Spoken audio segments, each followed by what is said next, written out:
This is my first stream that's going according to schedule. Well, I'm 1 minute early.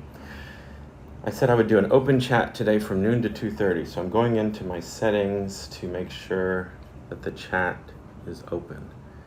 Not whisper, I don't understand Twitch. There's just way too many things. Stream manager, maybe?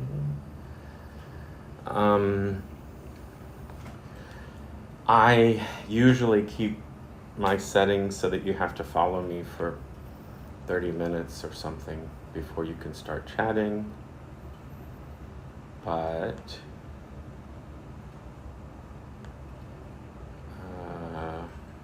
it's just gonna take forever to load on my computer.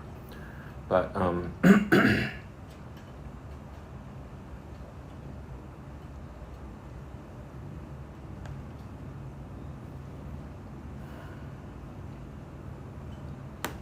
I guess I might as well do a sound check while I'm here.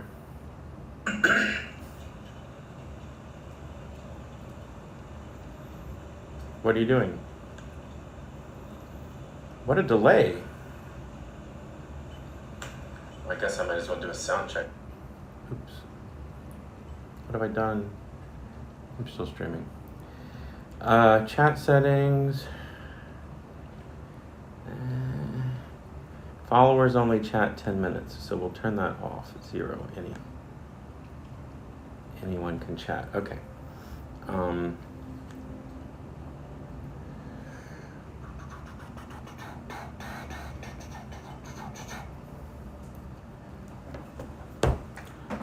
Moving on. I had a thought this morning that, so I'm an artist, and I thought the work I do is self-repair. The art is the record of it. Art is sharing, and so I share as honestly and fully as I can my self-repair. So in this case, that means, so I have a folded table here, and I've thought about doing workshops and stuff, and it occurred to me recently that I would begin by setting up as a group, however many came, we would set up our space together. The norm that I've been sort of wired is to think that I'm supposed to be ready, that I'm everything in my brain is affected by money, by capitalism, by the idea that I'm supposed to do a thing and charge people money, and then they come in and they're passive and I do it. So like even this stream, I should already have it, set up on the tripod and ready to go. And I thought, I think gathering includes setting up. So I'm going to set up now.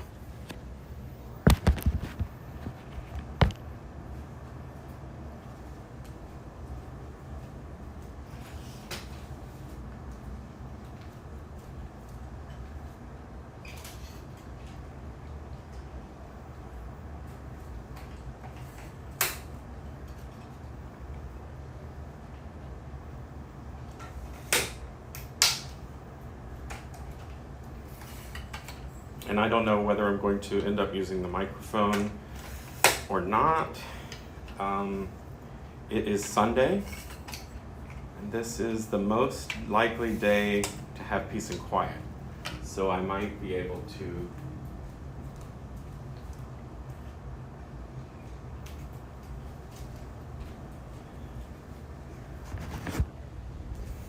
not worry about noise canceling and just see if you can hear me as though you were here in the room with me.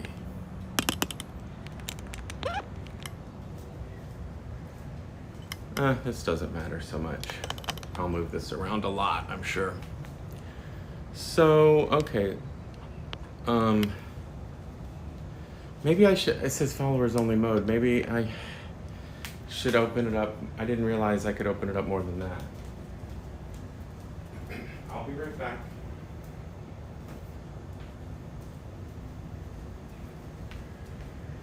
I don't understand Twitch. I don't use it.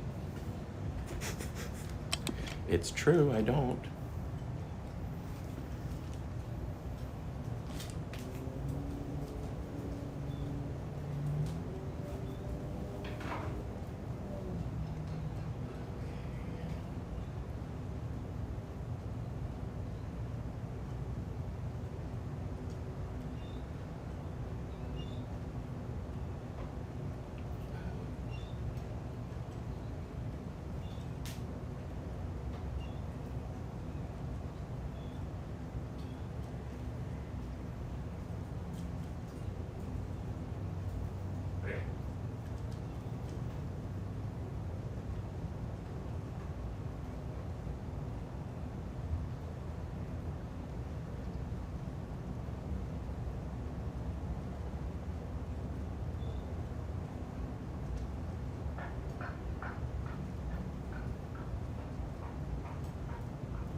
Oh my gosh, my computer is glacial. I really need another one.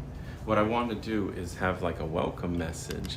So do I just put a chat of my own, and can I pin it, or will it end up being pushed off the screen if there happens to have chat?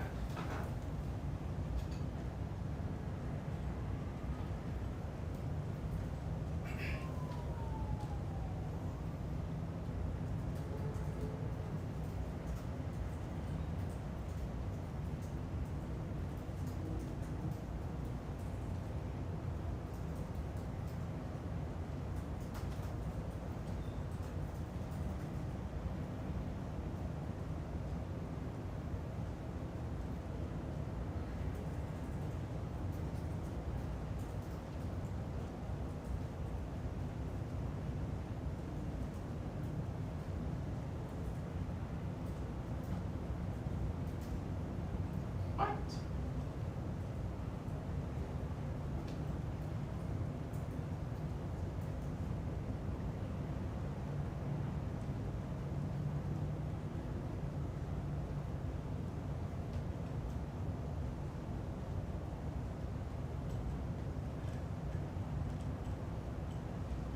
Pin.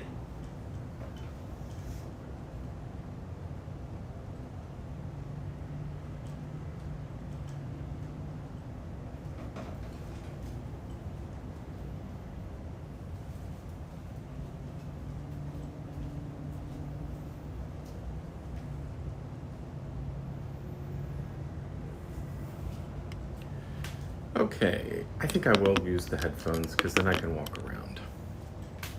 So I'll be right back.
It should connect automatically, but I can check.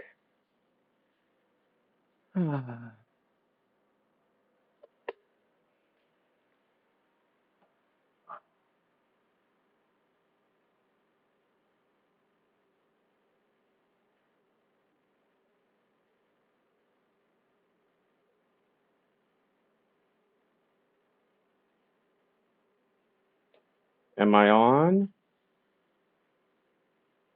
Am I on? Cute. Okay. Um, well, it says I have one viewer, and I may or may not, um, because that's something I've noticed.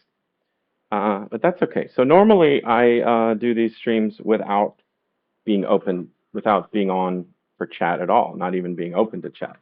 And so now, why do I do that? Because I don't. I, it's self-therapy. It's part of my art. Whatever, whatever, whatever.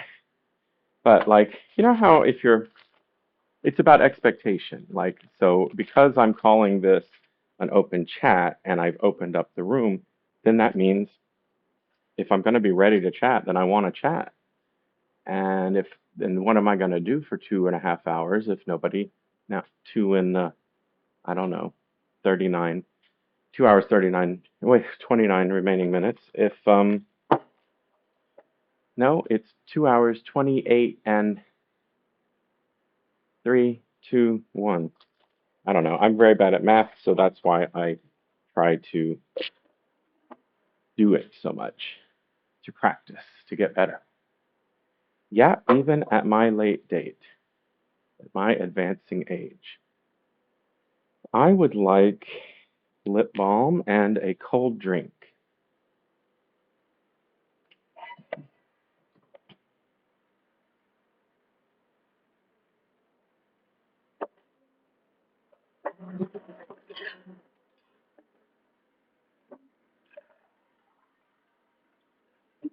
I am pouring unsweet tea. I am closing the kitchen. Oh, I forgot to take my medication with breakfast, but I can still take them.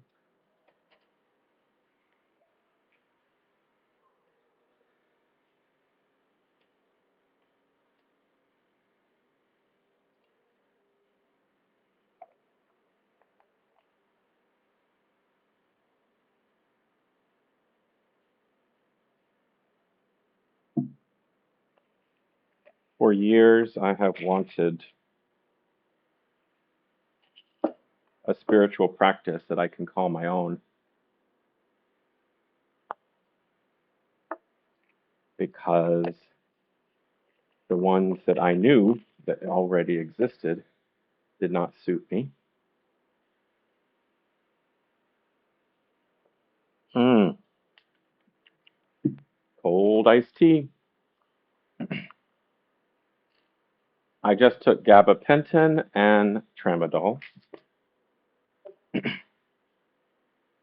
I have back pains, spasms, tension, chronic pain in this region. I believe to truly um, treat it to get better will require, well, just relearning how I stand and walk and move and feel. And in the meantime, I have to take drugs so that I can do that at all. Otherwise, last week I felt so bad I was in the bed all the time.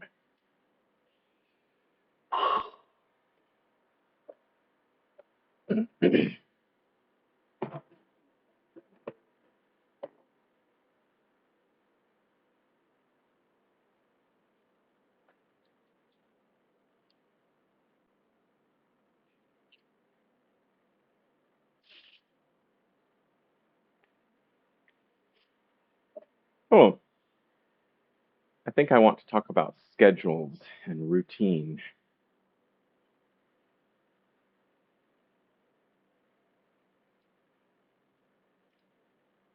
I just walked outside and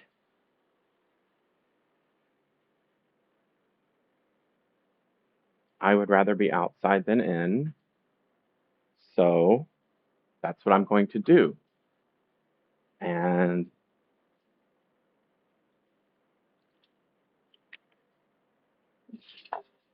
being open to change is part of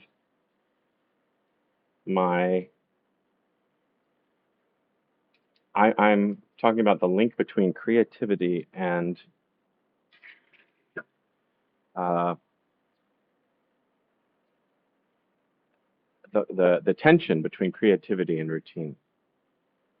Because to be creative is to be willing to see something new and do something new. And that requires being open. That's not going to work. I do want to sit down. Hold, please. I'm using a broken tripod. I use bop, bop, beep, bop, boop. I don't want to include someone else's balcony, even though most humans in this building don't enjoy the outdoors. I wore a tight t-shirt. I had a little bit of a uh,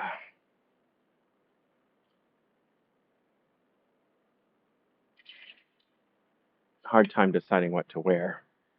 I like to wear nothing. I'm most comfortable in nothing, but not on TV. Um, and so then I thought, well, what would be what is it about my shirts that I'm not comfortable with? And of course, I have an answer.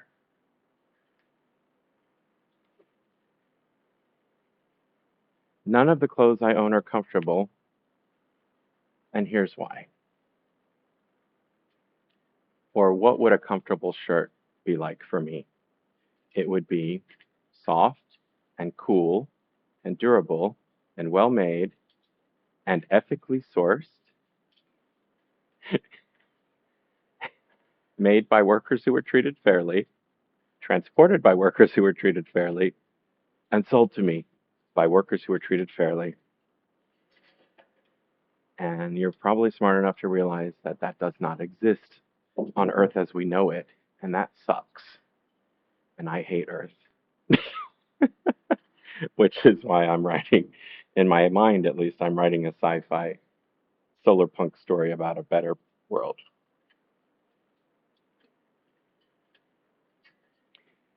Because there's like a failure of the imagination to even be willing to conceive that things could be better. Oh, I'm so glad I moved class outside. This is way much better. But of course, I have to. So the tension between creativity and being open to change and the benefits of routine is real.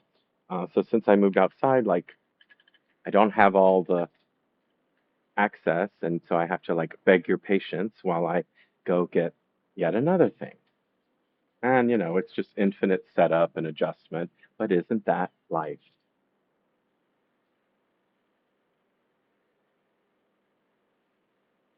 What I so a lot, whether it's art or videos, streams, social media, I feel that it exists. The model that we're used to is entertain. And all right, I'll keep this in case my tootsies get cold and wet. So I don't even remember what I got up for. I don't remember what was on my mind, but something's on my mind. My back hurts. I can try the lotion that I have for that.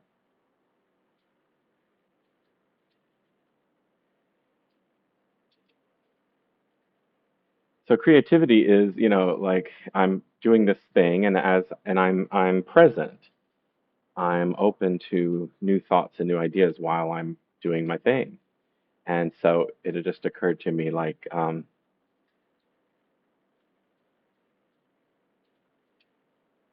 what I try to establish is a friendship instead of a performance.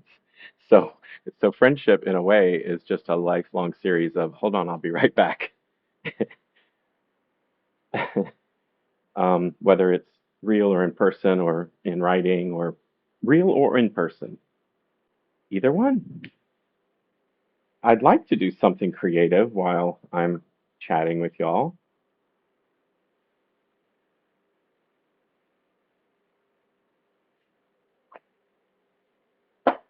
It's been such a long time, but I might try my crochet.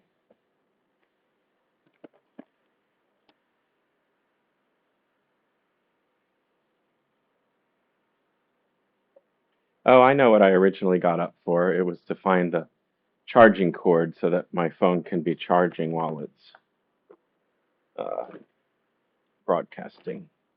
That's a good idea. So hold on, I'll be right back. Hold on, friends. I'll be right back. I could take you with me, but I think it's pretty enjoyable out here. I'll let you see where I live.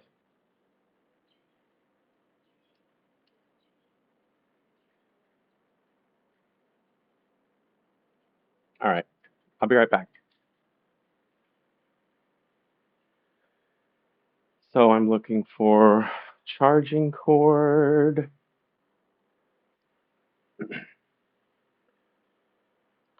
Now, it takes a lot of patience to have friends, live in this world. Um, it takes patience to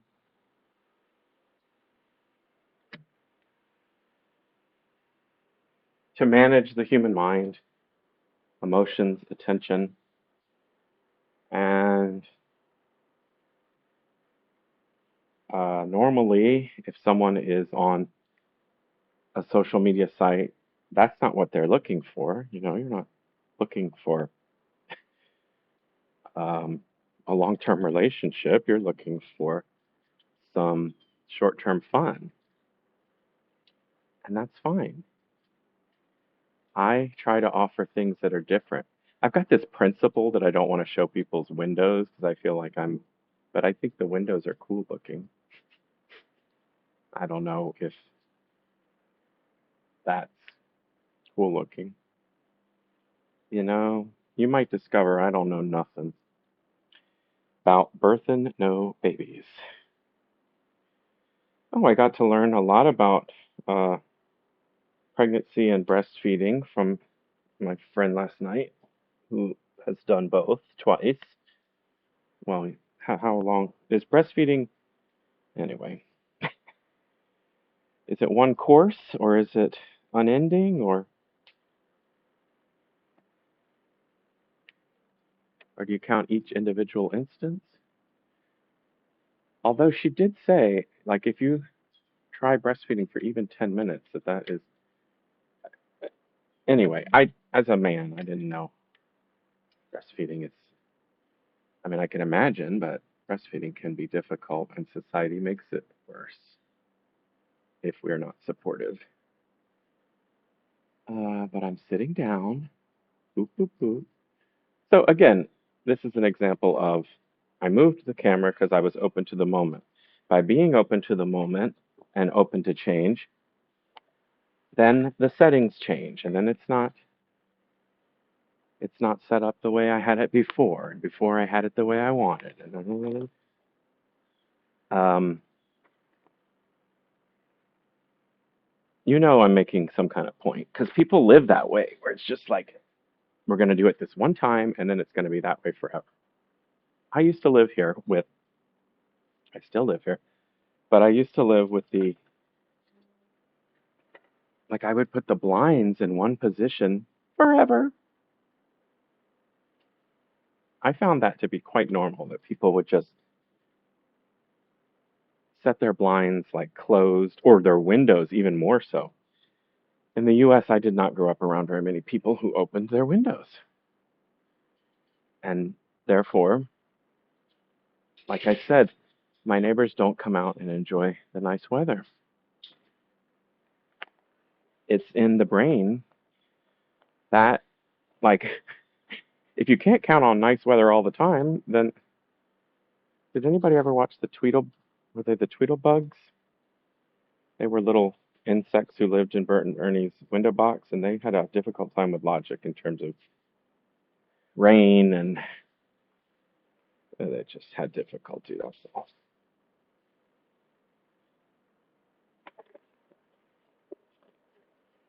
And the reason that program was educational is that we have difficulty. Okay, so the thing is, it's been so long since I did this, I don't think I can just pick it back up. But I can look at it and think about it, try to remember where I was.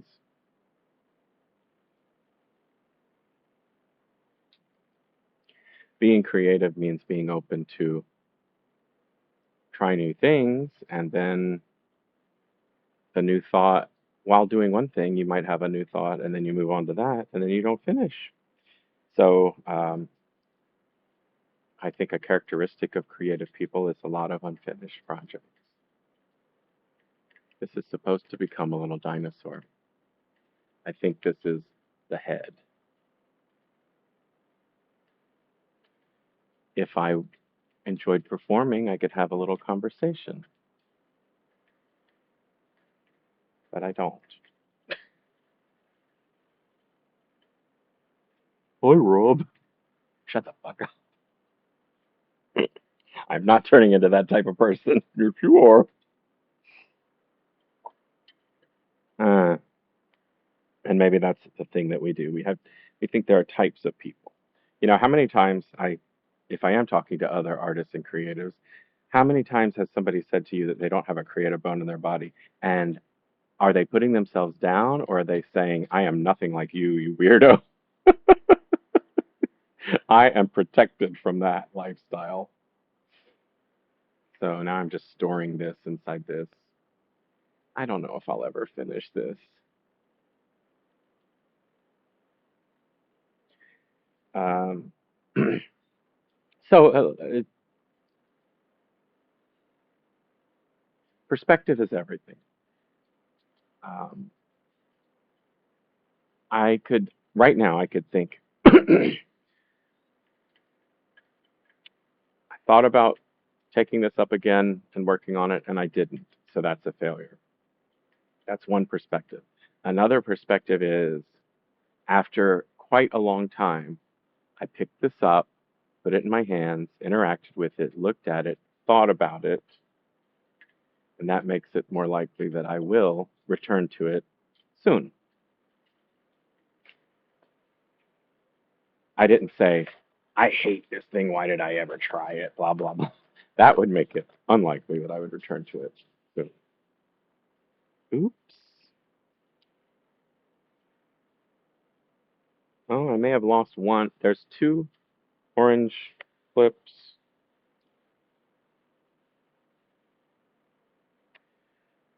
Another danger of inconsistency is you forget things, things get lost or broken.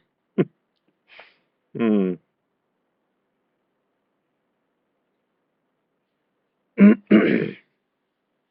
So it can be safer just to do it.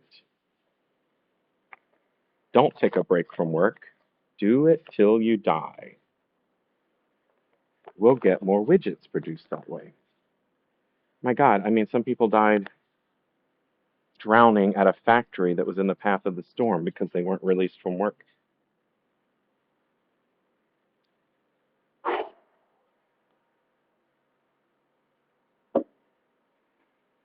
Someone valued money that much.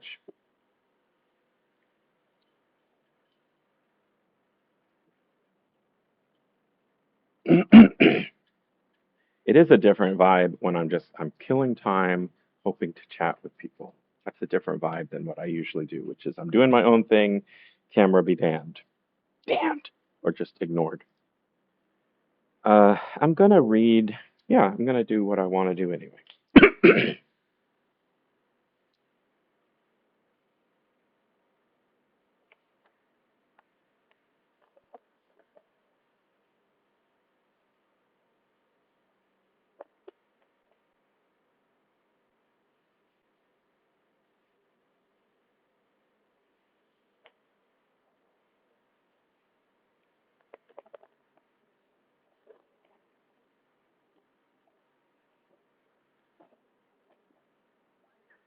I'm putting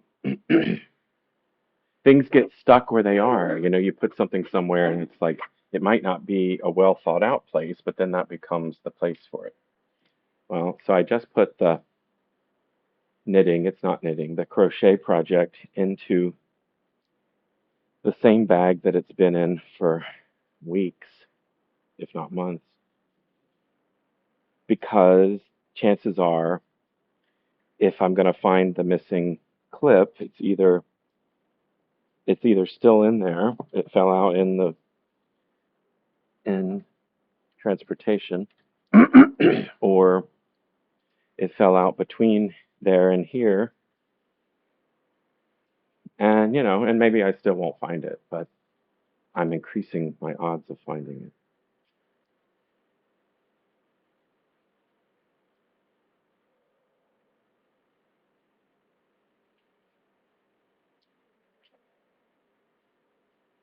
A characteristic that I have that I think might be um, typical of creative people is,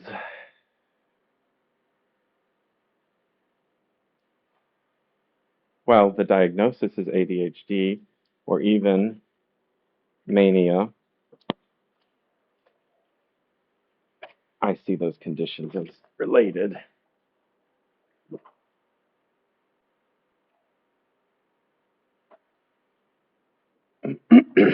as well as, I mean, I don't understand autism very much, but I believe that that's related as well.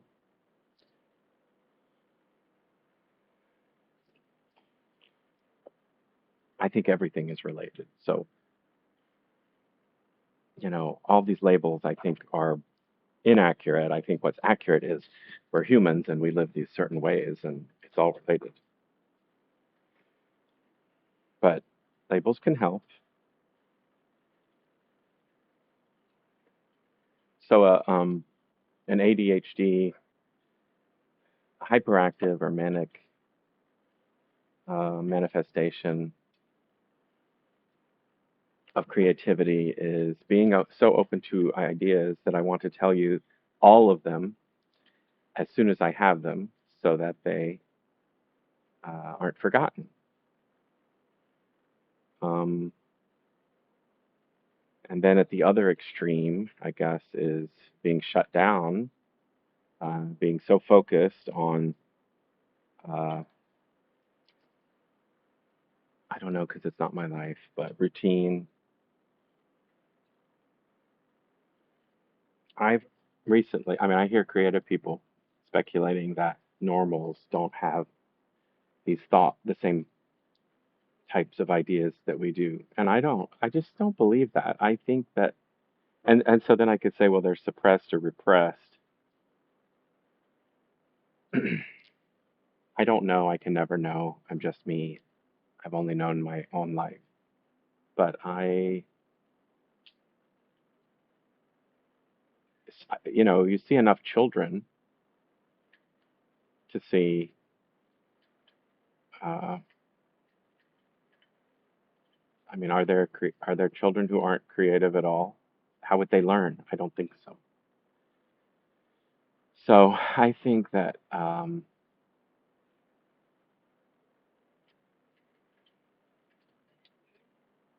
mean, to be totally honest, my openness and creativity are directly related to my inability to make it in this world financially. And there's a way of looking at my mental health struggles as I need to change because I need to fit into this world more because I live in this world. And I've chosen to go the longer route around to say, look, I know the world is not going to change for me, but I'm not going to change my values.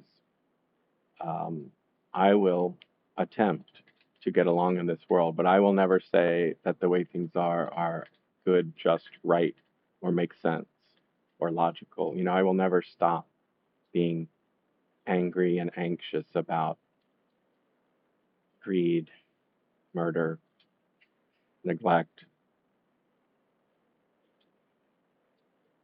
I don't believe to be well adjusted is to walk through a Target and feel totally unconflicted about these wonderful opportunities that, you can afford to buy or to order from Amazon and be like, this is good. Everything I'm doing is good. I don't know if anyone feels that. I think that there is what I said about clothing, like there is no ethical clothing, there is no ethical food. There might be, there might be small pockets. And the way that usually comes about is that it takes a lot of effort and like counter marketing, and then it's just super expensive luxury opportunity to buy something ethical and good. And that in itself is not ethical and good. Ethical is available for everyone at a fair price or no price at all. Yesterday I went to the library. Yesterday I went to a cemetery, a library. I took a easy walk. It's all part of my recovery to move more. Oh, I haven't done my stretches today. Um, I'll do them off camera, but I'm going to do them right now because that is something, if I don't do them right now, I won't do them. I don't like exercise. I never have. That is why I'm in really bad shape. And then you can factor in the kinds of jobs I've had and the uh, various accidents and injuries that I've had. And I always try to remember to factor in my decades of shame because that uh, is absorbed into the body. So a friend told me to do this thing called an elephant walk stretch, and I'm not very good at it, but which is why there's no way in hell I'm doing it on camera. But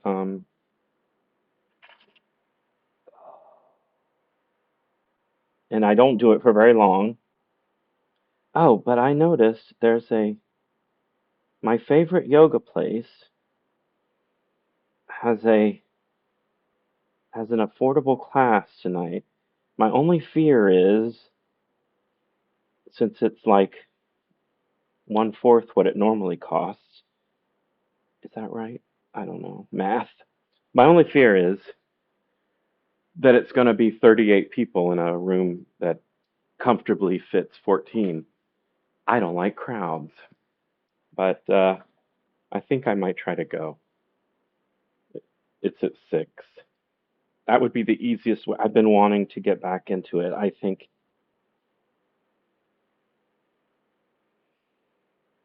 what's great about things like a class or an organized sport is it just takes the mind off. All these exercises and stretches and things, I could be doing it myself. I could have done it myself for the 30 years that I've been an adult or the 35 years, whatever. When does adulthood come? Um, but I didn't do it, and I still don't.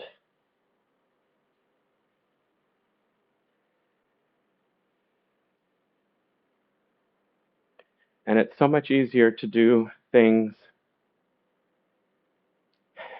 when the class aspect is someone else telling you what to do, and then you're removing that uncertainty, and you can commit to doing it. But because what I usually think, so I've just recently learned this new stretch, and mostly what my brain thinks is, am I doing this right? I'm doing this wrong. I must be doing this wrong. I'm probably making myself worse. But that's my issue with wrong and right.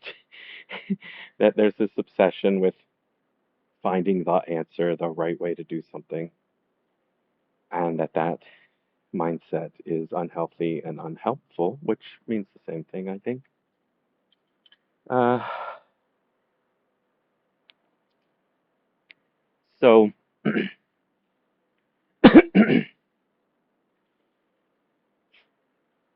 so a class can ease it just to be in a space where somebody is a professional and might say, hmm,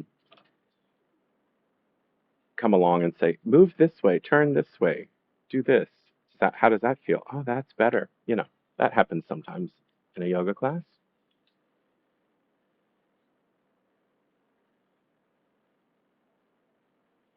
I went to the library yesterday to pick up poetry books. I had I looked up two online by authors that I knew and thought I would like the books. And I decided, while I was there, I would pick up one that just caught my eye. So, it's that magical number three. So I thought I'll have three poetry books at all times around my house and at least having one or two by the bed or all three. I said at least. Lay off. This isn't rehearsed. Calm down, Manic. And oh, my back.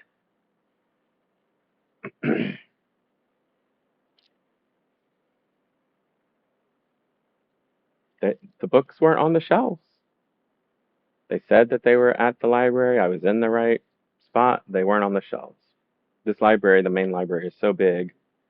I looked like one other place, but there was no one at the desk in the section I was in. I went all the way down to the first floor. This young, eager employee wanted to have. What I'm saying is, there were three people. He would not have been the one I would have chosen to talk to unless I was trying to pick the cutest. I didn't look at him and think this guy knows this library like the back of his hand. I thought, what's he doing here? Rude.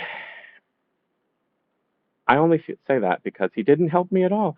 He said all this stuff, but it was pretty clear the whole time he wasn't going to do anything. He just, the poetry person wasn't there, so he didn't know where the books were.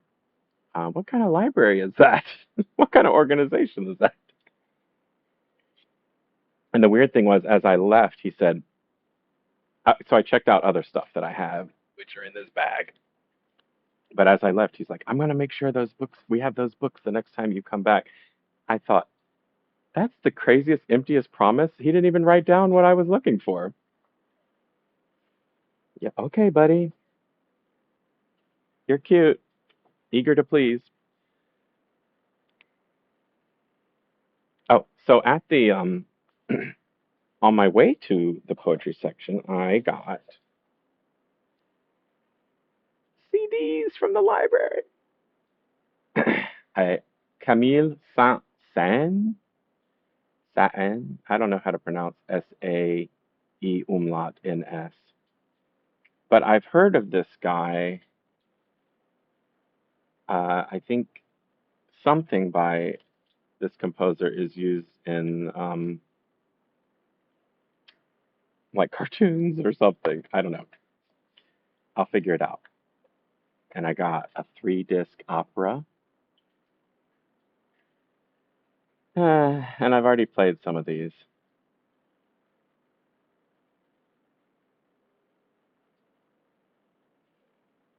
Recorded at the concert place in Amsterdam during performances and rehearsals from 26th February to 3rd March 1990. Oh, what's the opera? Oh, so it's German? Gesegneten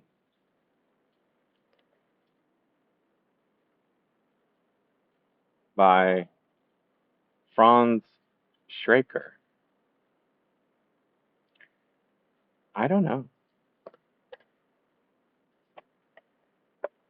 I played it last night, but it was in the background. I assumed I was listening to Italian, but I wasn't really listening to it.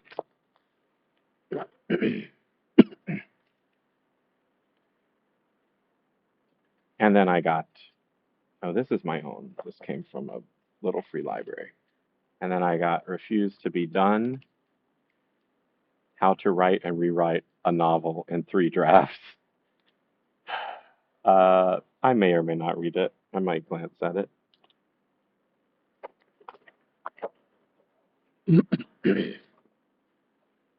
When I went to the cemetery, I thought about how people take flowers, people take like stones and put it on the grave marker, tombstone.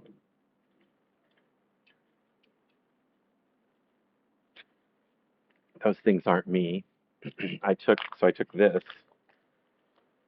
I have lots of shells because I'm always picking up shells. I took a shell, and on the back I wrote the date and drew a heart.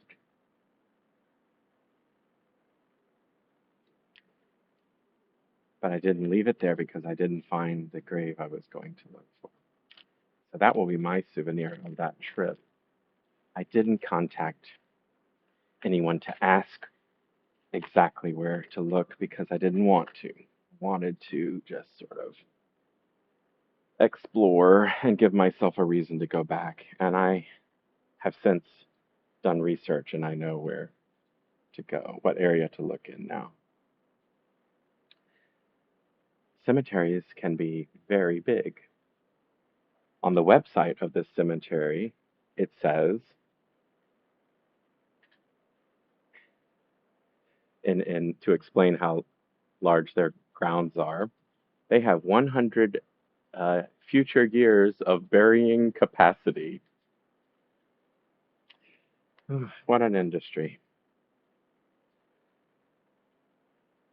So this was the random book of poetry that caught my eye that I picked up. So many of the books looked like this. They had a ton of old books, and they didn't have, and the two that I was looking for were contemporary. And so I was like, they must have had an end cap somewhere, or they must be in a display, or um,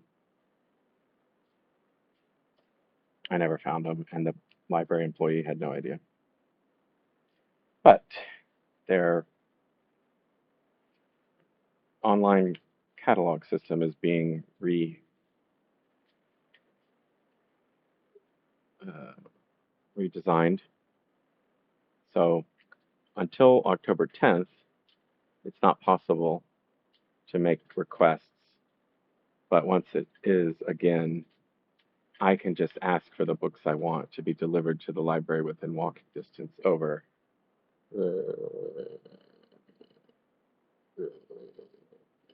there. And and then I'll they can find it and send it to me here. But I wasn't too upset because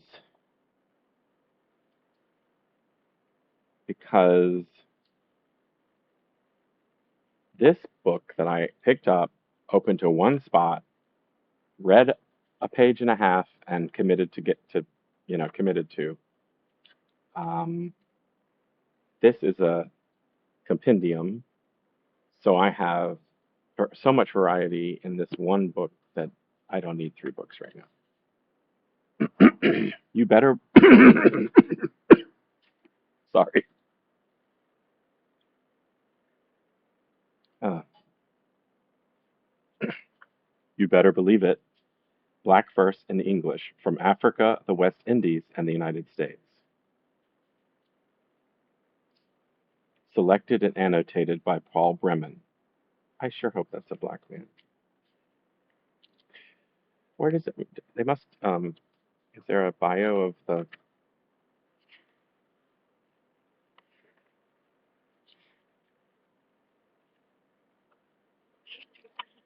I watch Atomic Shrimp, a YouTube channel, and I notice and also Techmoan, um, when they get printed material, they read it all, and it's interesting.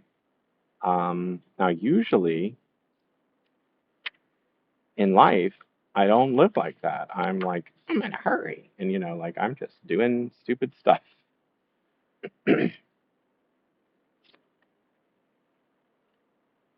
I wonder if this once had a jacket. Penguin Books, Middlesex, England. Oh my gosh, is this a white Englishman who collected? It might be fine, but printed in the United States of America by Kingsport Press, Kingsport, Tennessee. Set in monotype Bembo. Copyright 1973, Paul Bremen.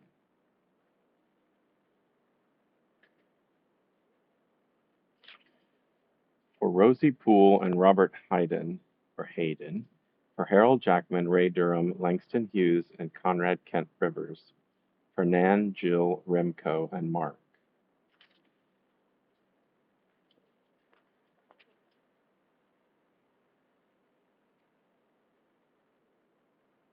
What do you call a quote that leads off a thing? Epigram? It's written in Spanish. I will, it has a translation, but what the heck, I'll try my Spanish first. Maldigo la poesía concebida como un lujo cultural por los neutrales, que, lavándose las manos, se desentienden y evaden.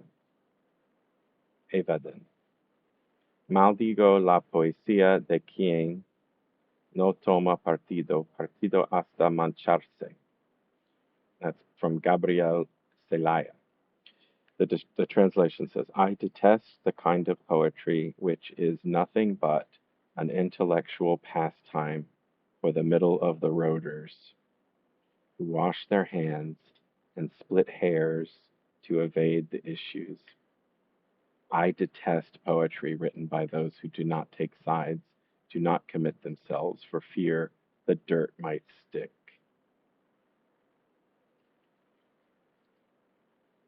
It's interesting.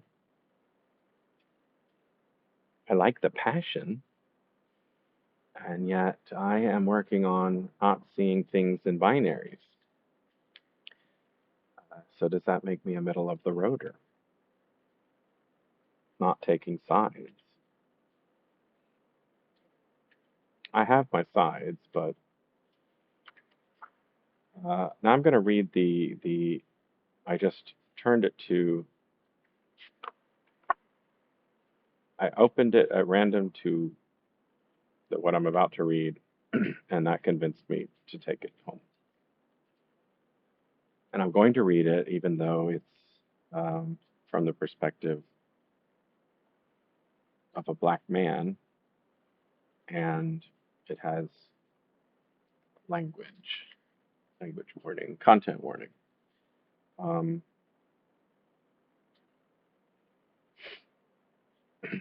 uh, I opened it to this page and just started reading in the middle.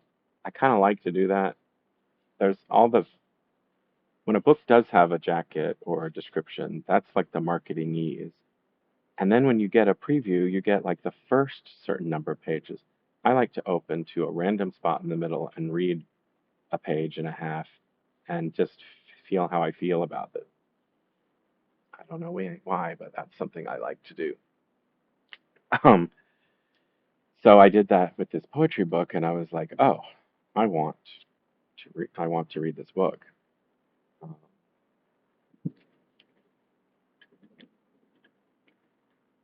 but in order to share it, I'll read it the way it's presented in the book, which is first with a short bio of the poet, followed by the poem.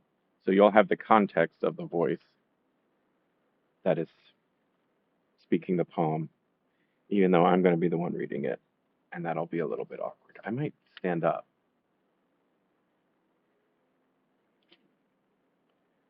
Speaking works better standing up. Uh, the poet is Bob Hamilton, spelled B-O-B-B. Hamilton. I kind of like that. Bob Hamilton. It's my name, so I'm always looking for ways to make my name more interesting.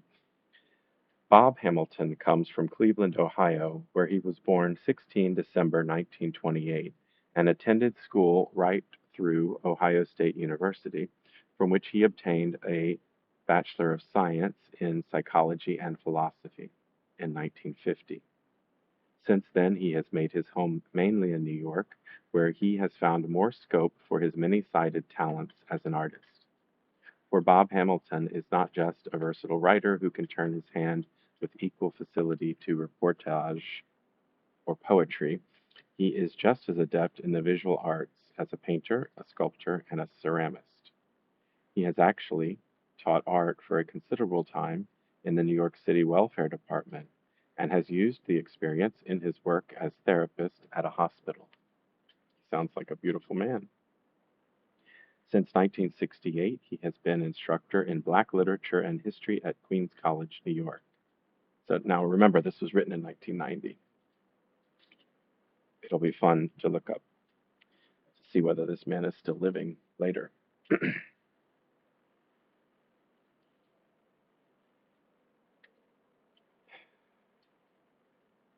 I'm going to step inside.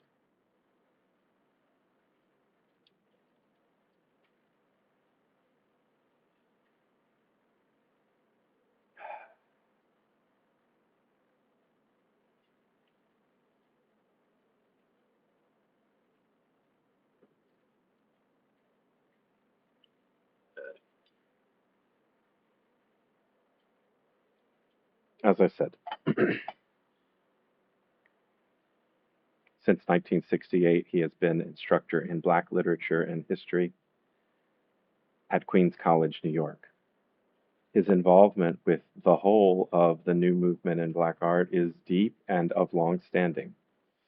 Officially listed as its East Coast editor or New York representative, it seems to be very much Hamilton who has, for nearly 10 years, held together Soul Book, the quarterly journal of revolutionary Afro America, with its early Third World commitment, emphasis on socioeconomics, and surprisingly strong poetry sections, which range from Baraka and Kigositsile.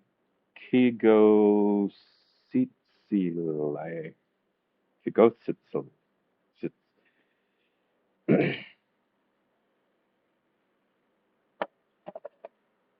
I can do passable European language approximations, but since no other languages ever appear in American pop culture, I have no idea. I mean, for the most part. Well, I know what Ho Chi Minh is. Ho Chi Minh writes poetry? I'll have to come back to that, figure that out later. But the name of the journal is Soul Book. More recently, Hamilton has also become the editor of Black Caucus for the Association of Black Social Workers. Okay, here's the poem. I won't perform it. I hope. And as I say, it has words that I should not say in it. To not say them would be to not read the poem.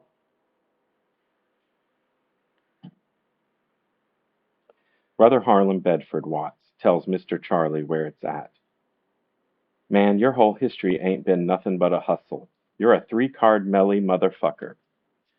You've even run the shell and pea game on your own family. I wouldn't trust you as far as I could throw a turd of great shit. Oh no, turd of nat shit. Let me run down just a little of my case against you, Chuck. When you set your feet in our house, our troubles begun. Yeah, we had our family fights, but it took you to put shit in the game. We thought you was sick, you looked so white and hairy, and we taken you in like a brother. Poor thing, we said. He looks like one of our ghosts. Look at his pinched up nose, and his little narrow pink lips, and that hair is a gas. A lot of little brown and blonde strings hanging out of his head. His God must be poor, and don't have no wool, or else awfully stingy. And whilst we was whining and dining you, and trying to put some soul in your pole, oh, I'm having a hard time reading. It is difficult to read a poem that is not in your voice, and that's in such a different voice. That is, I mean, that's the point of me reading this is to have someone else's spirit, to have a window into someone else's spirit. And whilst we was wining and dining you, and trying to put some soul in your poor pale frame, you was casting your greedy grey eyes around, lusting after our shining black women and our gold and silver, yeah, and you even licked your fuzzy chops at our black bicepsed men. You was scheming, man. Before we knewed it good, we were took over. Next thing we knowed, y'all had a squabble amongst yourselves and divided up the whole country. Old Leopold run his cut like a game preserve, chopping off hands and feet, plucking out eyeballs, snatching off ears. He was swinging. And when he got tired, he went home, put on some silk drawers, laid up in a big Belgian bed, blew a fart, and died. The Pope says he went to heaven. Geez, man, how dumb do you son bitches think we are? What happened to your God's justice? Speaking of justice, your God is a fink. He let his own son get lynched over there in Jerusalem land. If Shango had made it with Mary, he wouldn't have ever let his son lay in a stable with all that ox shit and straw. Nah, man, Mary would have been set up in the finest compound with servants and good meals and lots of palm wine. And if Pontius Pilate had touched him, his ass would have popped like a motorboat all the way back to Rome. And you got the nerve to tell me that was noble. You a jive cat, Charlie boy. You paid off some rib-picking Baptist nigger preacher to go around telling us to love you every time you kick our ass.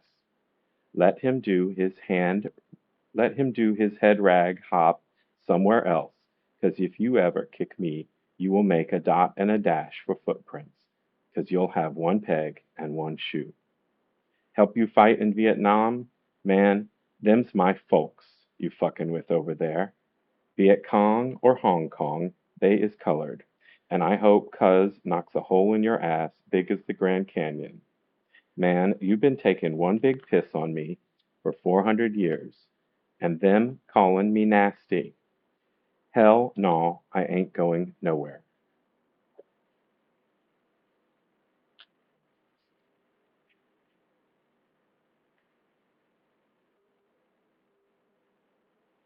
That was Brother Harlem Bedford Watts tells Mr. Charlie where it's at by Bob Hamilton.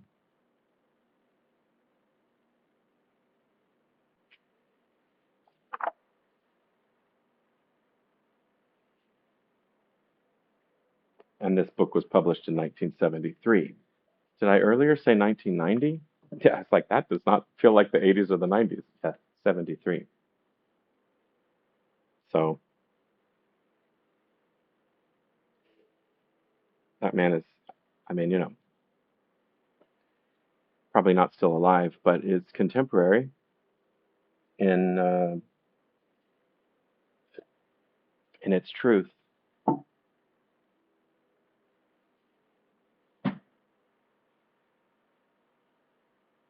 So I picked this up and I read that and I thought I need this in my life.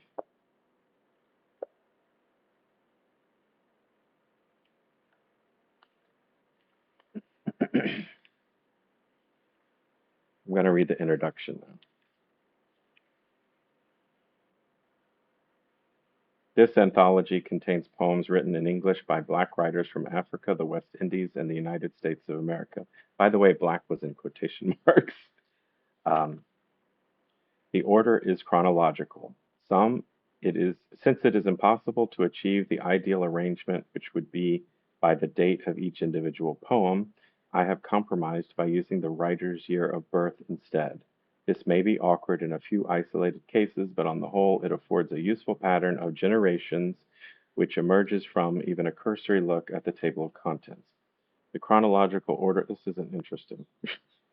I was hoping that the main theme of the collection is how have Black writers from different geographical and social backgrounds reacted to what has become known as the Black experience?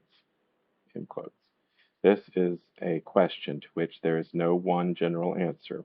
Therefore, I have selected 200 specific answers that appealed to me, and I have tried to include with them enough of my reasons and enough basic information to enable an interested reader to set out on a further quest of his own, their own, I'm always rewriting the language of yesterday. Perhaps I might have been expected instead to have written a substantial introduction deftly explaining what it is all about. I feel that too often such introductions negate the purpose of an anthology. Canonizing one's own views too easily reduces the contents to literary history, which is convenient only to those who have no wish to read the poems. More important still, it robs the reader of the joy of discovery, the fun of one's own mistakes, and the warmth of a growing personal relationship with the material and its creators. To me, this joy and this fun and this warmth have remained the ultimate reasons from the early days when, by chance, I started collecting Negro verse. Okay, this is clearly a white guy, to the much later ones when deliberately I began to publish black poetry. This anthology just takes the process one step further and actively tries to communicate the joy, share the fun, and spread the warmth. At the same time, of course, when one sets out to compile an anthology, one wants to make it different from any other in the field. In the case of black poetry, two things seemed never to have been seriously attempted: the integration of expressions from different continents, maybe there's a reason for that, but and the application of poem content rather than mere author skin. Okay, so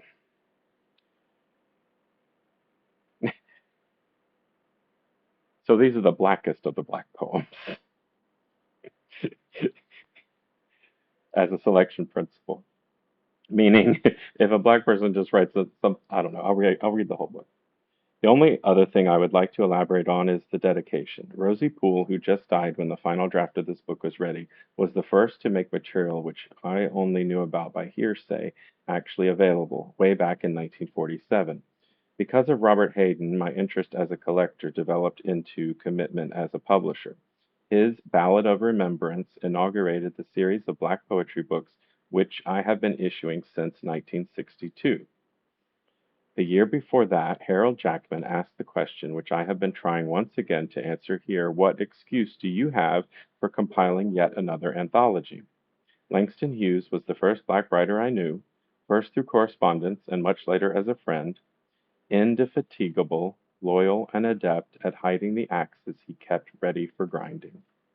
Ray Durham was the discovery Langston and I shared, which weighed on both our consciences because at the time there was nothing either of us could do for him. Conrad Kent Rivers was one of the most rewarding people I have ever known, and a living embodiment of all the dilemmas adherent to being black and bid to sing. I wish the five who died were still here with Bob Hayden to laugh or curse and to tell me if this is black enough. Okay.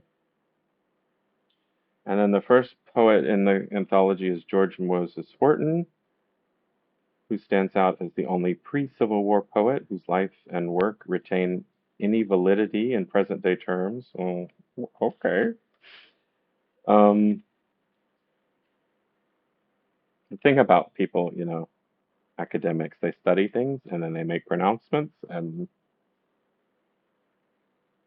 well, maybe they're right, maybe they're not.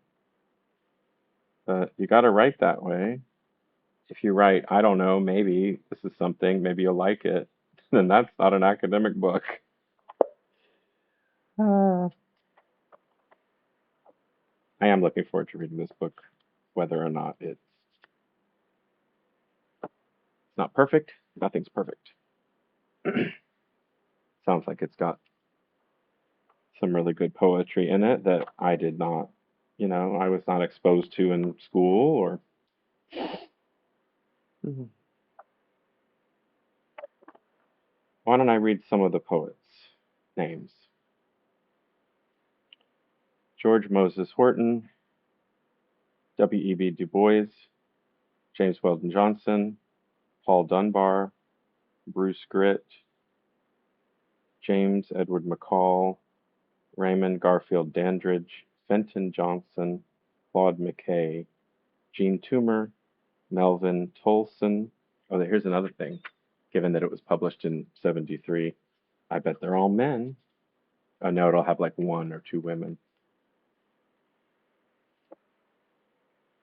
Sterling Brown, Langston Hughes, Arna Bontemps, Philip Sherlock, County Cullen, Roger Mace, Waring Cooney, Margaret Danner, Vera Bell, Richard Wright, Peter Blackman.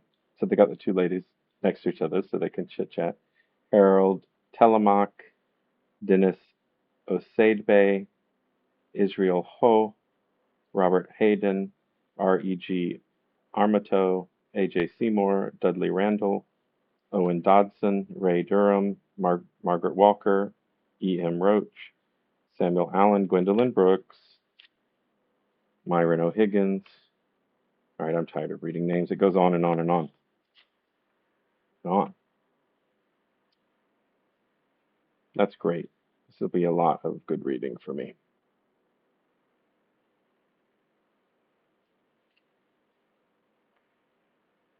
Nikki Giovanni, Carolyn Rogers.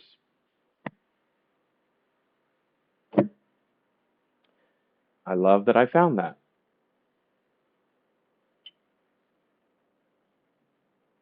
Now, this is a combination of chat. Hasn't been too chatty. Hasn't been. It's been a one-way chat, and it's also a humanism Sunday service. Humanist Sunday service. I'm going to breathe for a few minutes, just a minute or two to calm down.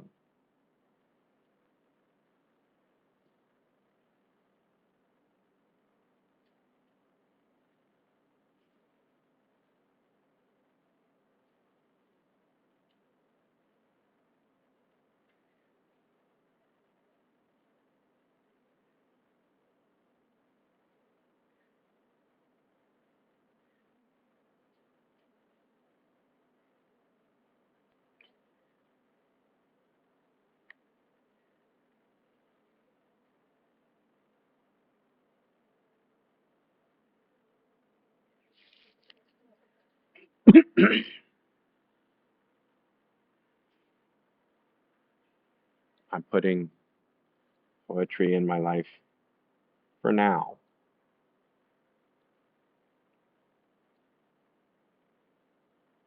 My interests, my activities look more like what is that, a sine curve than any other, you know? They ebb and flow. When I'm on an upswing and I have ideas and I think this will be good, I'll do this. And if they don't, if it doesn't retain consistency or they don't materialize, then sometime later I will feel that I have failed. And I would like to recognize that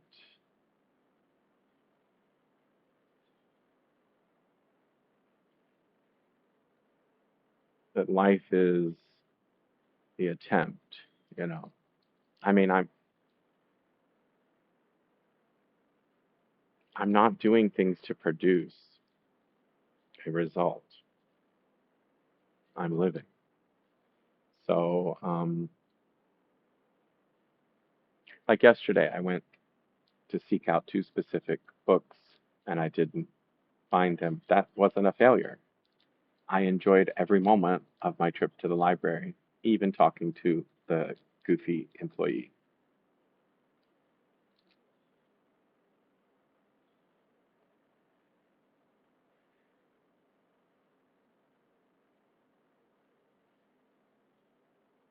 I even, before I walked up, I had looked multiple places. I looked where it's supposed to be, and then I looked where I thought like a temporary display might be. I'd looked multiple places.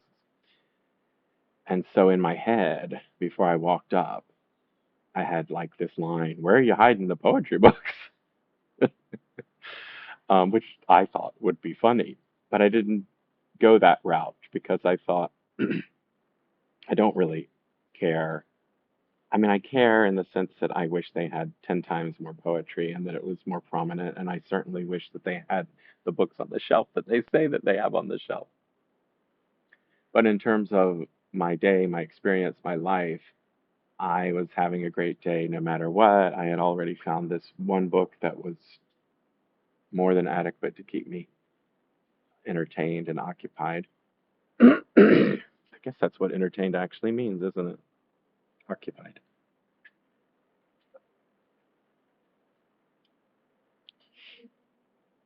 Entre, ten is hand, right? No, maintenant is hand holding.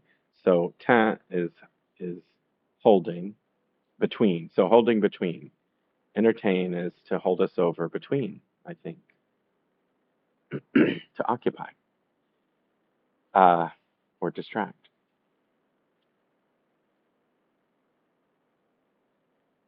I was entertained. I was having a great day. I was more than entertained. I was living. I was so even though if I had a camera over my shoulder and my life was a TV show, it might be funny if I were like, "Where are the poetry books hiding at?" You know. It's sort of a weird way to talk to a human being, or it just is unrelated to what I actually wanted, which was just to have a conversation about without. What am I trying to say? I think I've learned a lot of human interaction from TV and movies because those stories, uh, I've encountered so many more of those stories than I have experiences that I've lived myself. Um, so anytime like a snappy comeback or any, I think it affects. I think it affects how we interact, and not necessarily for the better.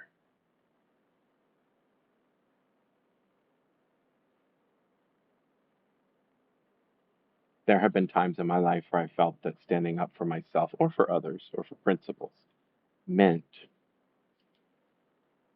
like quips and sharp phrasing and provocation. Yeah, right now I'm just talking about two missing books, but whatever the topic might be, um, I once said to someone, "You mean I'm paying for valet parking, but I don't actually get valet parking?" And I thought that was hilarious. And my boyfriend at the time, after we went inside, was like, "I can't believe it's like." Uh, I mean, there's a whole story to that, obviously, but it's like the criticism isn't to the person doing the work. The criticism is to someone above them in the system, but they're being a lot of times the people who receive our criticism are also suffering, are co-sufferers. They're just on the different side of, like the phone line when when you're getting bad customer service. I mean, the person who is giving you that bad customer service is we're both being mistreated by the same company. And that's where the money is going up.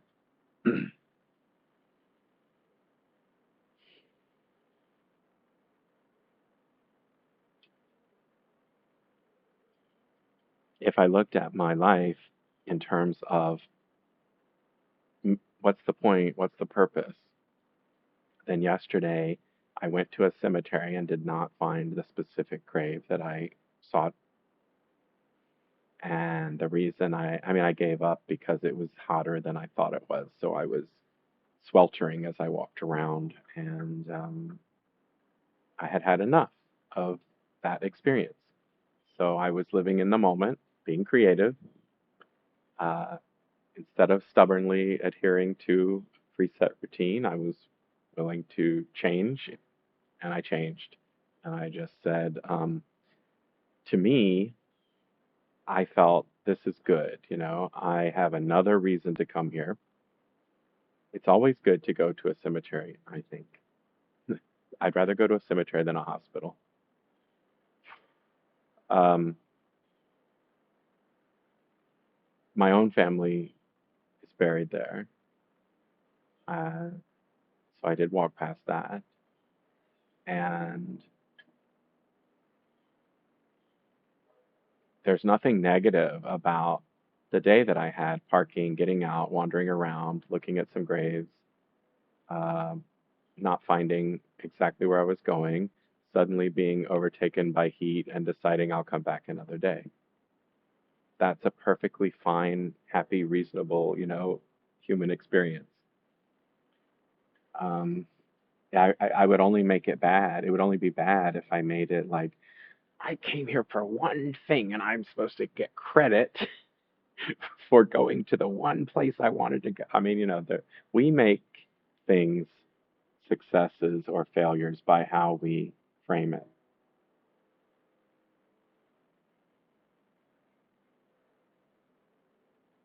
I hear a ringing bell, which I think is a bridge going up or down or something. Or maybe it was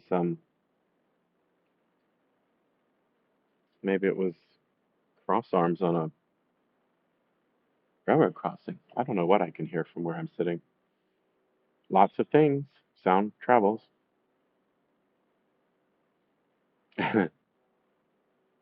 Sound travels both ways. Someone could be within earshot of my whole show. Uh, then, that would double the number of people listening to this episode of Humanism. So, like this recording would only be a failure if I had to connect with a certain number of people, greater than 0 to 1, um, in order to make it worthwhile. And it's not. I try to live so that I try not to do anything that's not a worthwhile experience for myself. And that's another reason why I don't know how to achieve financial success in this society. I have not found anything that I consider to be worthwhile to do that I have made enough money doing.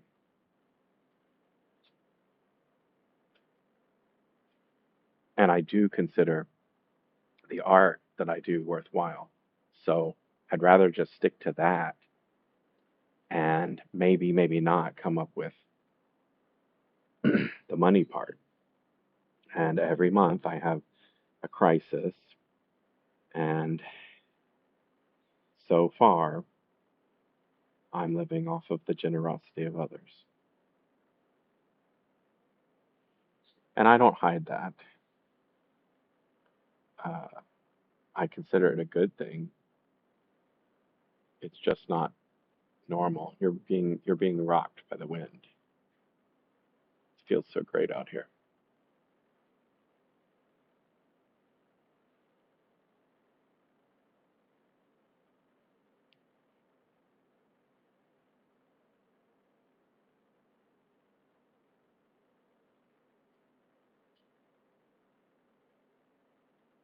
Yeah, yesterday I went, looking for things that I didn't find at the cemetery, the library, then the grocery store,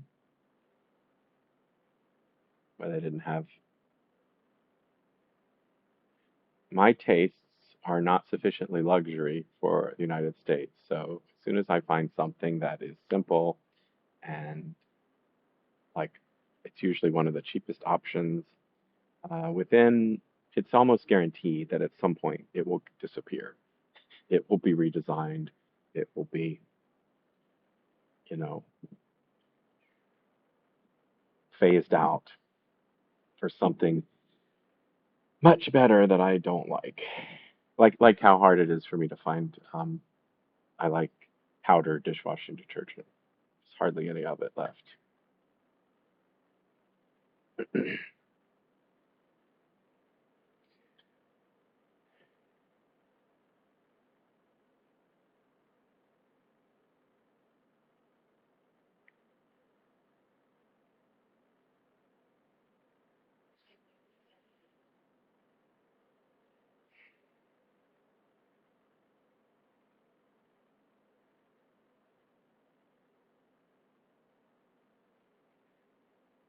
I don't know if I'm going to continue this noon to 2:30 window.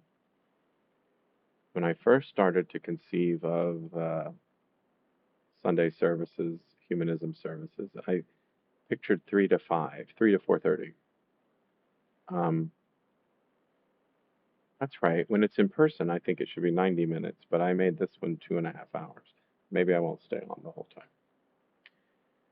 But I kind of think, well, if I do stay on, if I keep a schedule and I stick to it, then at some point, someone might visit during those hours.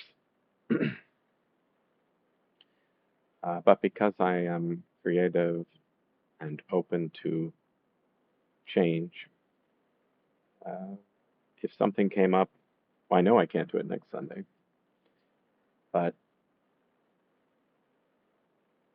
if something better came up that felt like better to do, I would cancel the scheduled thing and do the better thing. That's just who I am. It's difficult to make plans.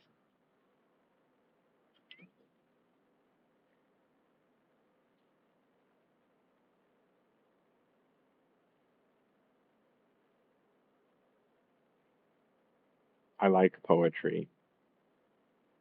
So whether it's one book, three books, or podcasts or audiobooks, it's in my life right now. Am I going to be able to, or will I keep it?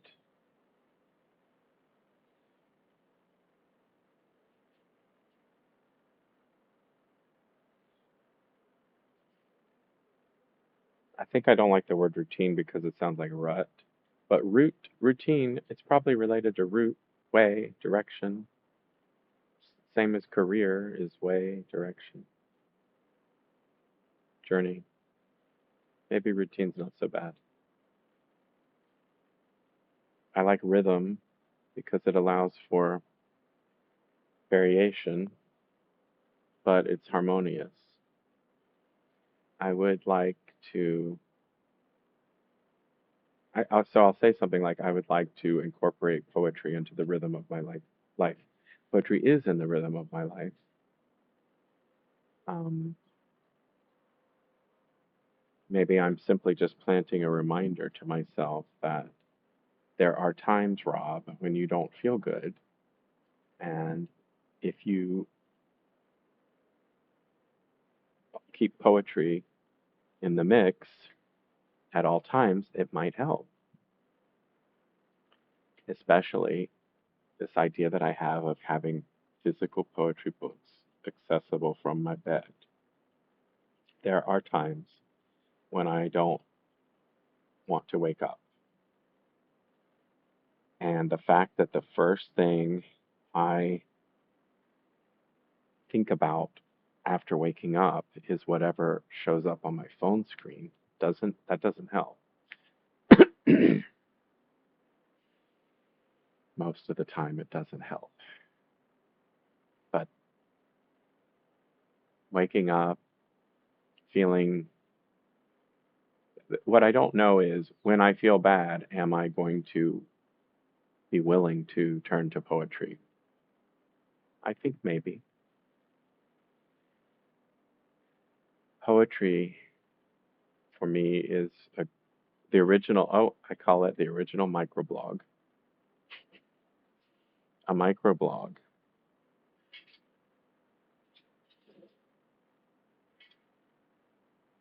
A full length blog post is very often like a newspaper article or magazine article. You see the title, you see the author, you know what it's about, you click on the link to read it if you're interested in it. A microblog, you're just seeing shared and reshared chunks, usually without titles.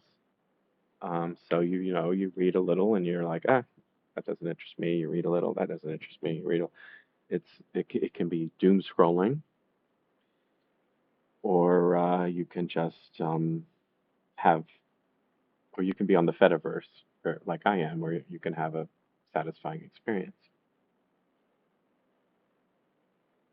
But I'll say on the Fediverse, there's a lot of computer programming. There are a lot of topics that I'm not interested in fully, and learning to skip to the next one is a skill important even on the Fediverse. It's just less likely to be doom scrolling because there's no algorithm and people aren't there are no ads. It's just better. There's greater respect for consent. There's less of a sense of let me trick you into following me. But people are expressing their frustration and anger, like that poem I just read.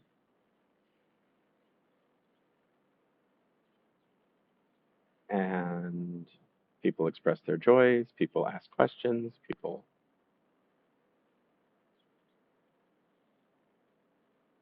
share as much as they can share in 500 characters or a thread.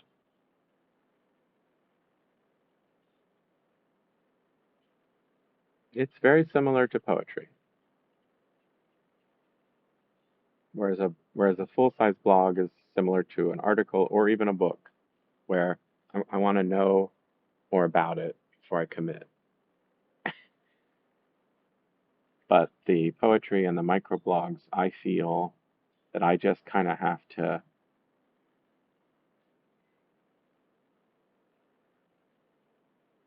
sample it and make a decision whether I'm getting something out of it or not.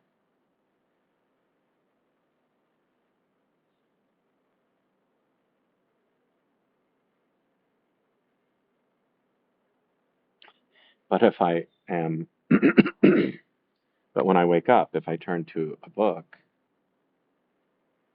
of poetry instead of my phone full of microblog posts, I'm counting Instagram, anything that's short,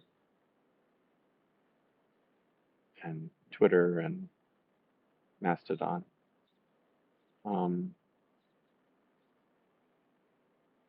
a book of poetry isn't also going to tell me how many calls I've missed, who's disappointed in me, maybe. Um, it won't tell me my bank balance. It won't tell me an ad for something that I'm not interested in. It won't tell me the latest thing that, you know, some horrible US politician has done or said, or death and destruction all around the world. Now, the book might tell me that. The poem I read talks about Vietnam. When I read that line, I wasn't sure whether I should have said Vietnam.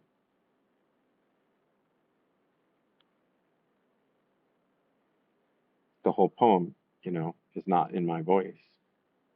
So for me to read it, I'm a spectator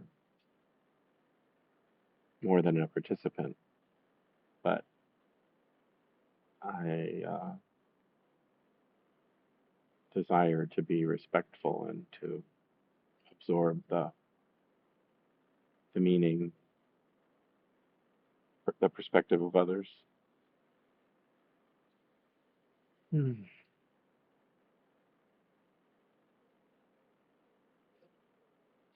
a little tired of talking, so I'm going to take a break and give my vocal cords a rest.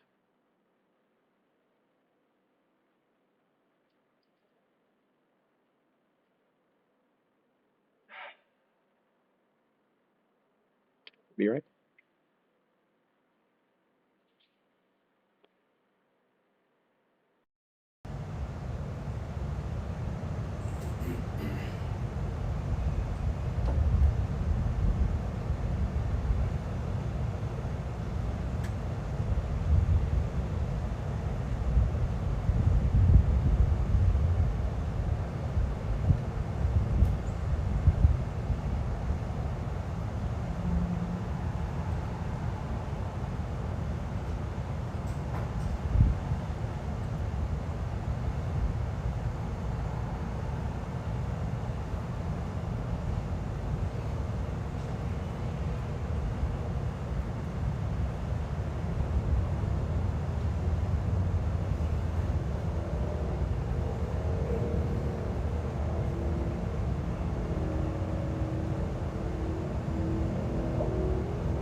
back shortly. I kind of like this chill. The whole point is to chill, to feel good, for me to feel good, to share that with you.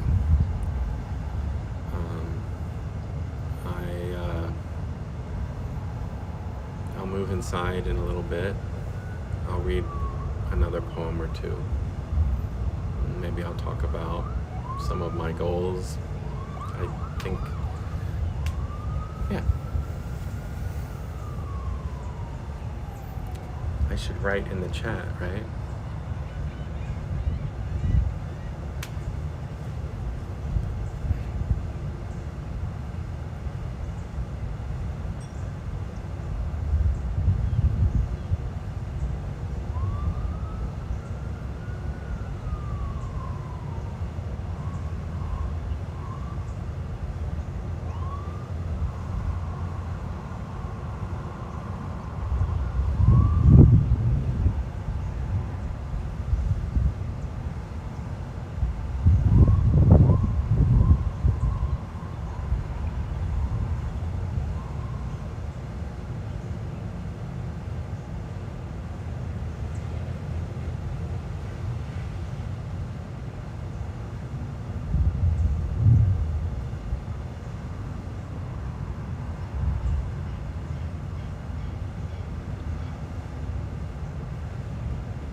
Did you know that link?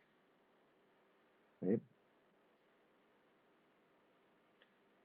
never mind. I was about to say that link buttons don't work when viewing Instagram stories on a laptop. So I amend that to just say that they don't work well. But that's no surprise. Instagram wants to trick you that you're not on the internet, that you're on Instagram by hobbling the full features of the internet. Uh, they don't want to let you link away. Look at those shorts. Oh, I'm just checking to see if sound check. They don't want to let you link away.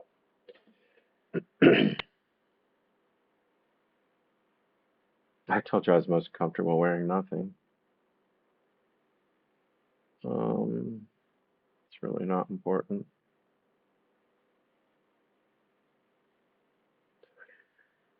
Uh, and Twitch is very much like Instagram in certain respects.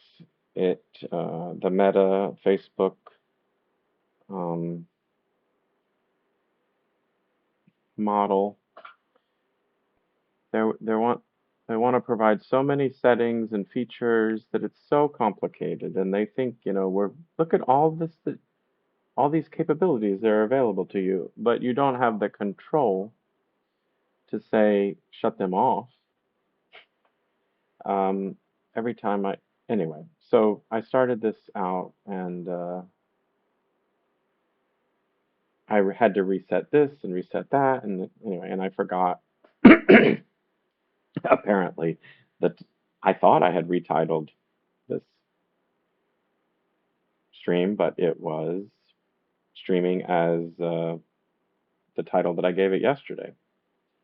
So, um, I don't use these tools the right way, the way they want them to be used, the way they're most frequently used. So my experience of using them is not good.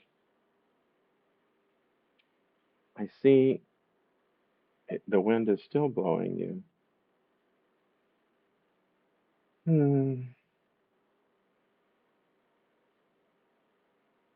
Uh, so I retitled, the current title is Chat Open to All Humanism Sunday Service. So I wanted to talk about the word service.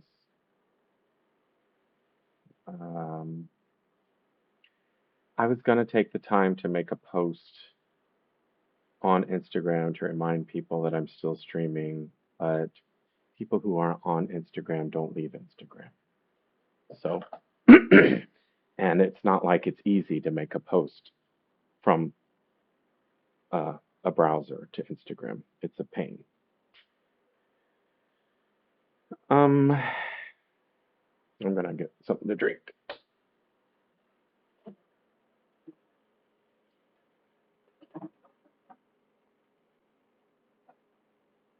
I probably sound mad or disappointed. I don't like Instagram. I don't like for-profit internet entities.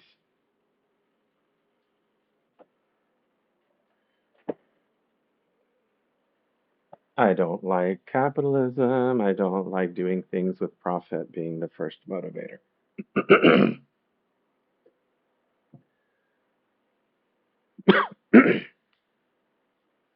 I'm assuming that's my comment. Yes, it is. Well, I'm still open to talking if anybody wants to. I have 30 minutes left on the schedule, and I'll probably go 55 more minutes or something. Let's be accurate. I have 24 minutes left on the scheduled time, and I'll probably go 54 more minutes. Mm.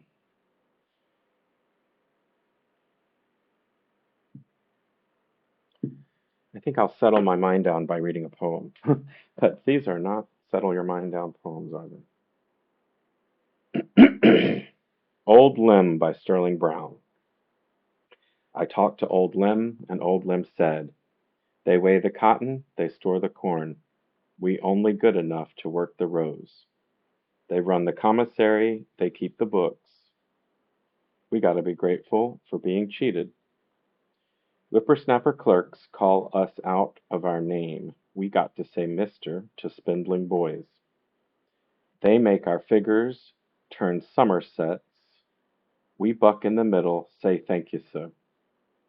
They don't come by ones, they don't come by twos, but they come by tens. They got the judges, they got the lawyers, they got the jury rolls, they got the law. They don't come by ones. They got the sheriffs, they got the deputies, they don't come by twos. They got the shotguns, they got the rope, we get the justice in the end, and they come by tens. Their fists stay closed, their eyes look straight. Our hands stay open, our eyes must fall. They don't come by ones. They got the manhood, they got the courage, they don't come by twos.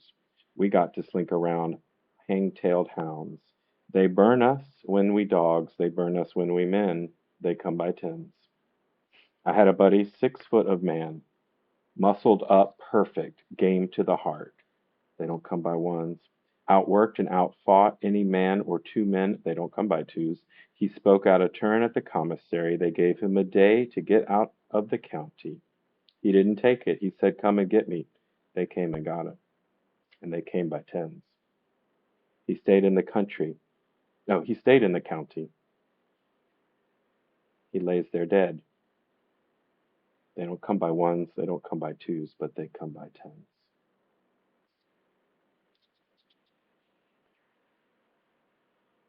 I had a buddy, 6 foot of man, muscled up, perfect, game to the heart.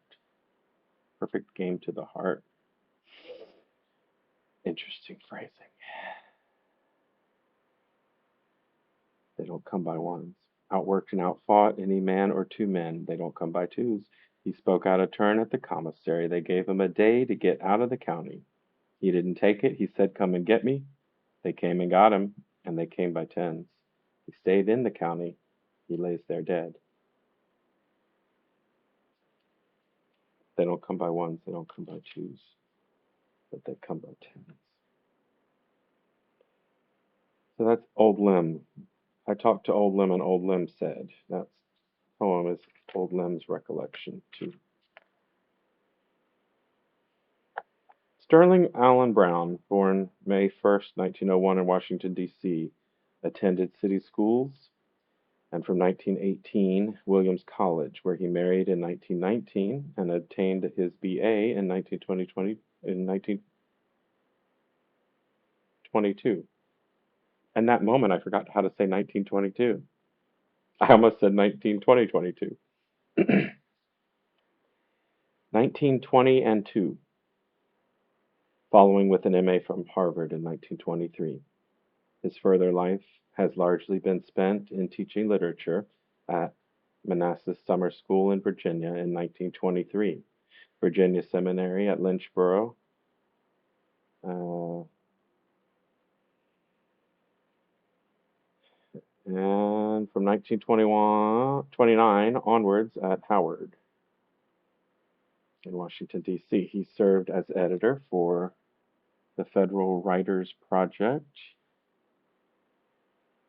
from 36 to 39.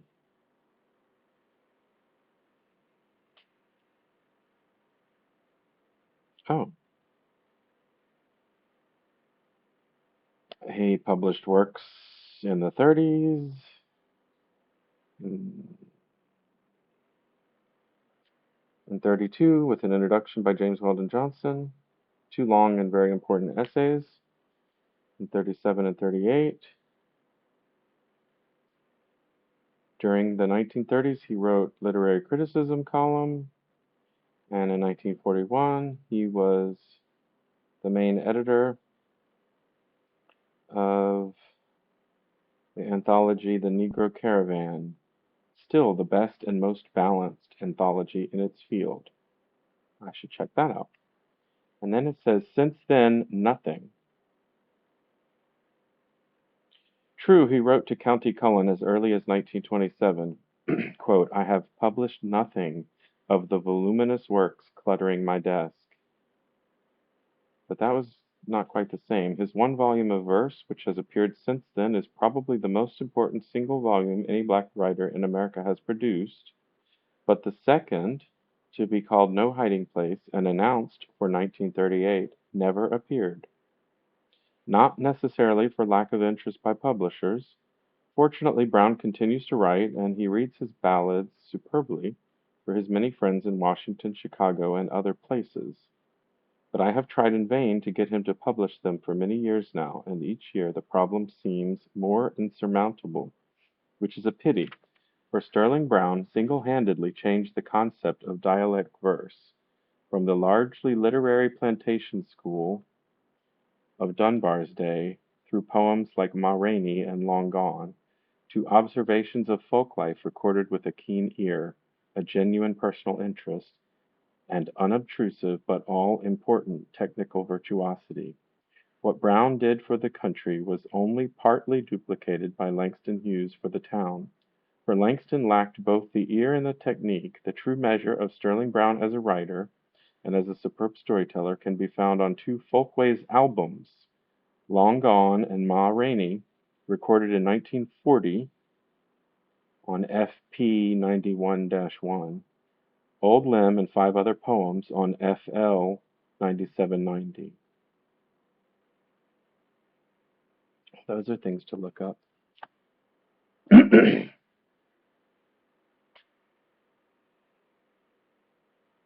The library checkout system is worse now because it's impersonal. I go up to a machine, I put this thing down, a doodly-doo comes down, and then at the end of it, so it's just like self-checkout at the grocery store, and then I'm asked if I want a receipt, and I selected none, even though I sometimes use them as a bookmark, because I know I can check my account online, but I don't know when this is due.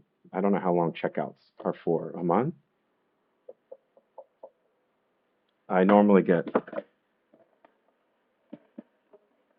I normally use Libby or Hoopla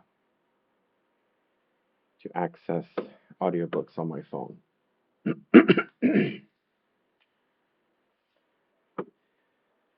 So I started titling this a Sunday service. And I thought, well, that makes sense because I'm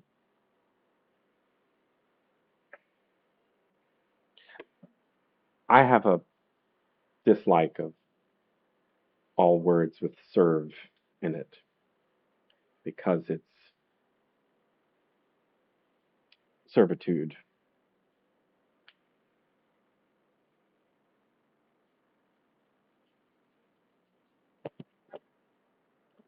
Servant, serf, slave, deserve, all these words.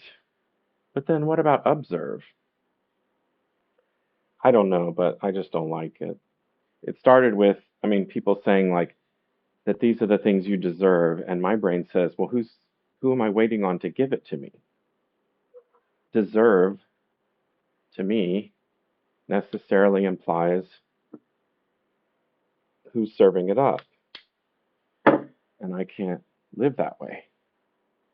But then I figured, I'm just a little bit too, what am I too? Lots of things. I said a little bit too. I'm a little bit extra. I think, well, I'm a little, I get, I get too worked up about these things, and people just use words, and that's all there is to it.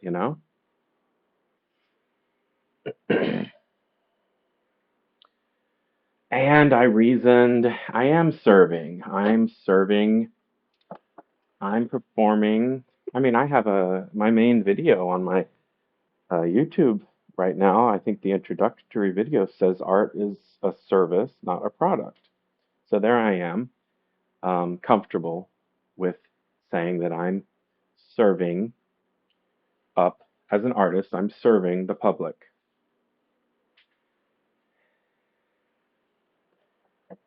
And this is what I'm going through.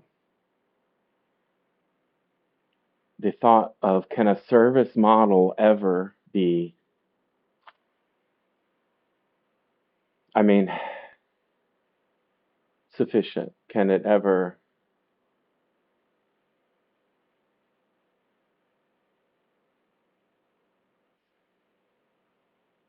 My goal is to have peace. And I don't know if a service model is conducive to peace. In this transmission, I spoke until I did not feel like speaking anymore and I took a break. And I thought it was nice, actually. And I'm playing the outdoor sounds and doing, resetting myself.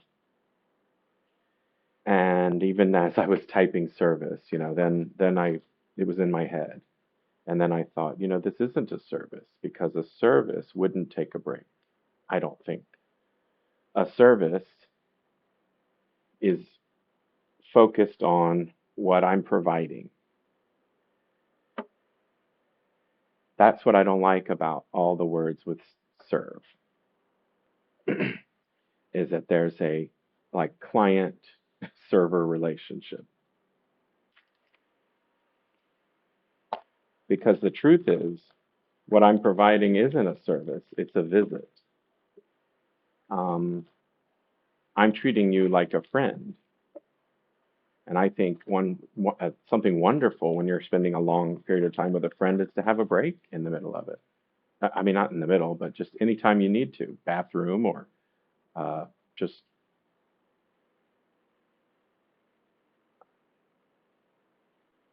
Do you ever spend time socializing and just feel exhausted afterwards? Well, there was no break.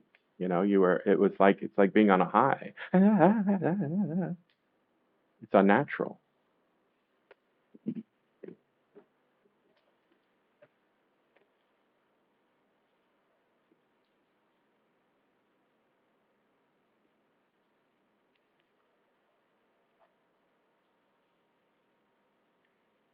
The last time I was socializing, 2 nights ago, I made some joke about Delta or these cookies or something.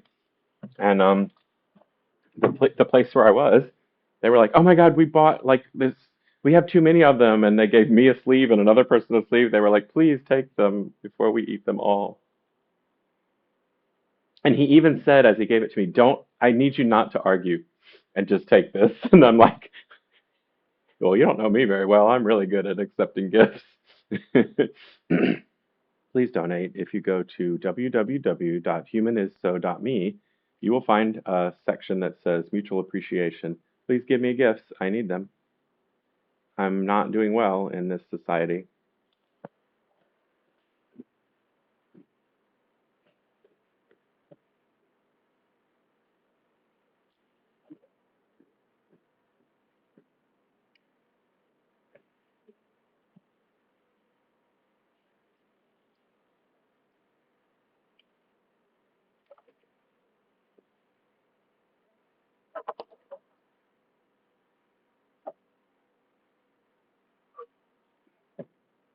And if you ever want art, just start a dialogue.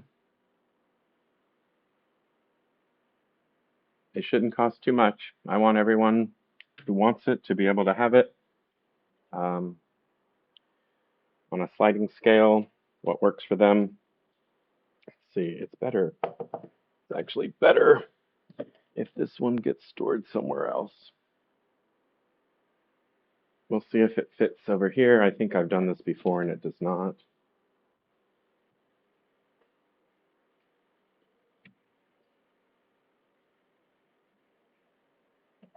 No, it does. Memory's not perfect, you know?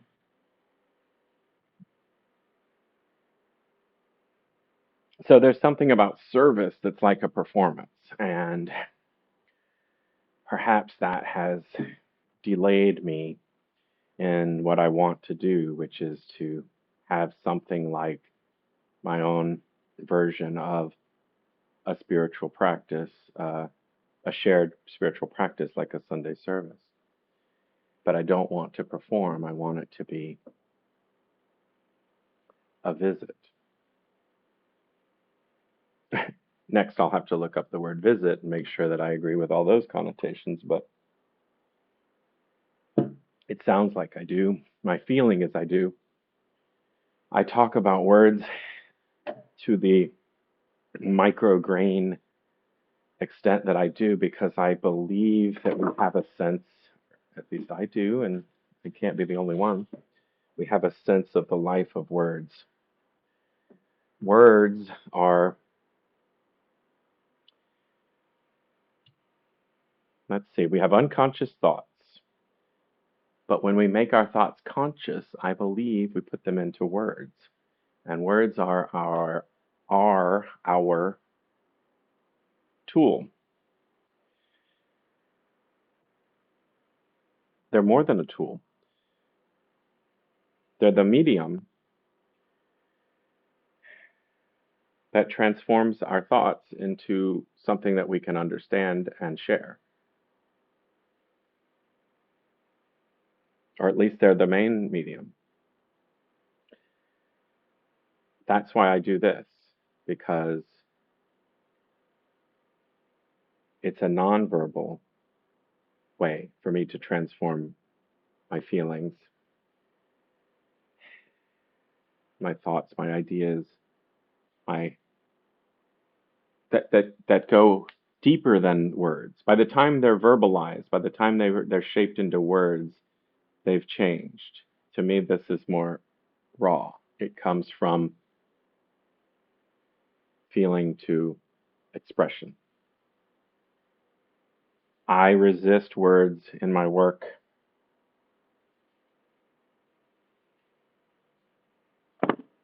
except sometimes I will write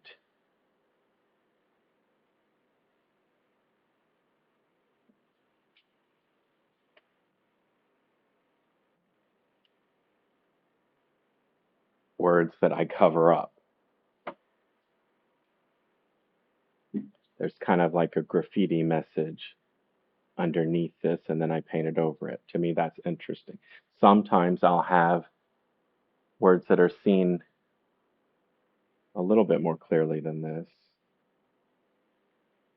Depending on the lighting, this message can be easy to read or impossible to read. And because I dislike words, I don't sign my name. I use a letter. It's like a logo. Do you see an R in the corner? And then this one is so silly. I didn't know this. I didn't know I signed it on both sides. Anyway, now sometimes I'll put two R's on it if I want it to go like this way or this way. And I've seen in museums, I've seen paintings in museums where there's a visible signature going, uh, what do you call that? Like perpendicular, because the artist at some point changed. So it might have one here and one there. For me, a name would detract from this being abstract.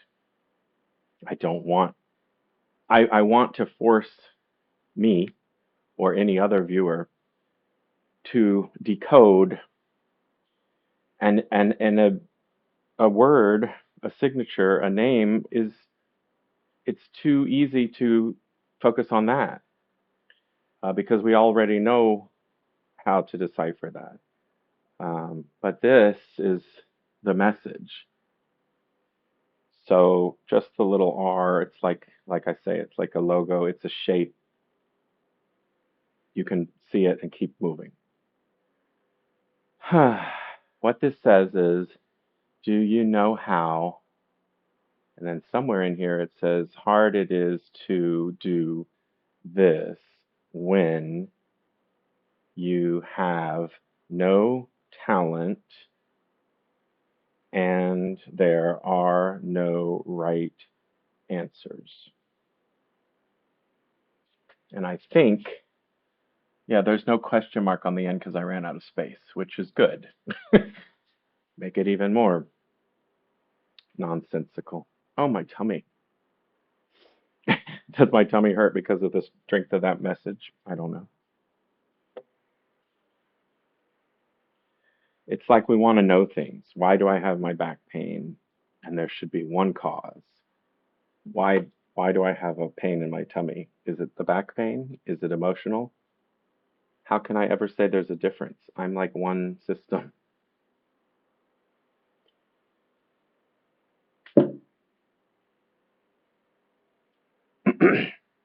I feel that there's a tendency, and I would even say like obsession among many to categorize, to solve, to limit, to exclude, because it's really so hard to be open to all the possibilities. I guess it's impossible.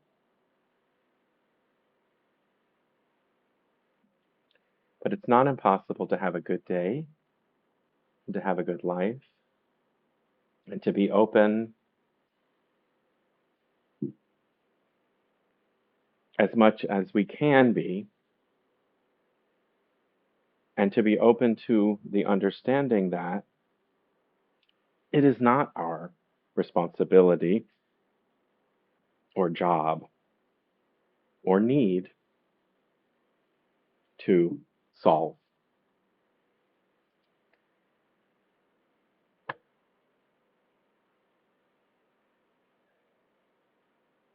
Science is great, love it. Science also takes, think of how many things, uh, the understanding of which evolves over more than one lifetime. Well, you only have one lifetime. So um, I'm not anti-science, but I don't think you can use the scientific method to solve the meaning of life for yourself in your one lifetime.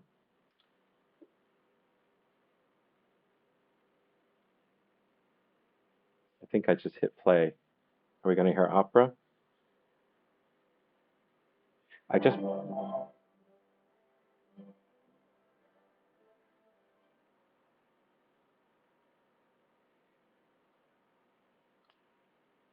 this thing has some quirks.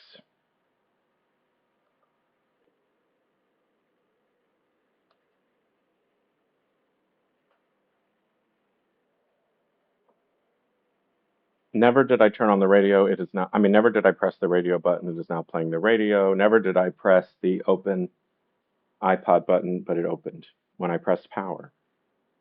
A lot of products are designed where they think, this is what you want. When you press this, you probably also want this to happen.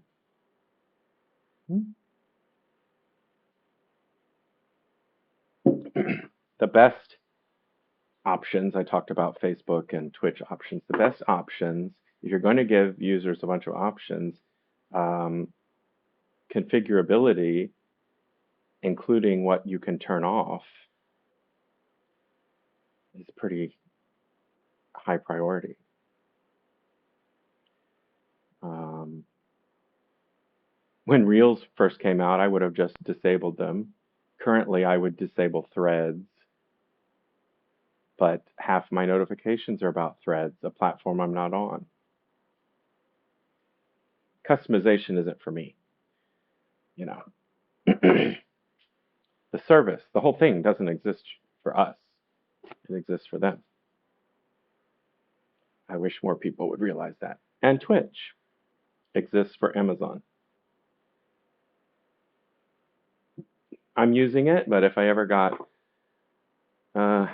enough donations, I'd switch over to my own site.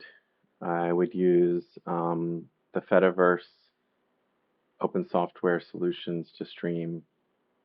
I don't want to do that unless I had some income because I want the freedom to create tons and tons and tons of content, and I don't want to feel like I'm not contributing.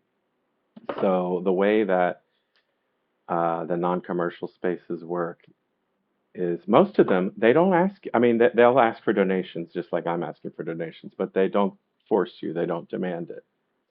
Um, but the sites are going to, and they're going to close down if no one is supporting it, just like my content can't last forever. Uh, I'm being supported by a very small number of people. I'm not being supported by viewers. I don't have viewers for the most part. I have, a handful of patrons and people who support me in other ways. But the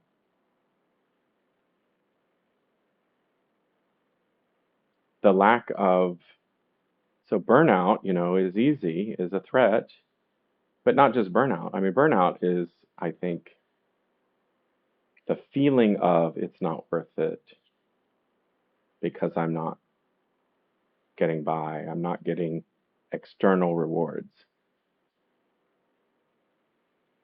I'm expending more than I'm taking in. I think that's burnout. But beyond burnout, there's physical survival, and I'm not surviving based on what I make. Even when I sell a painting,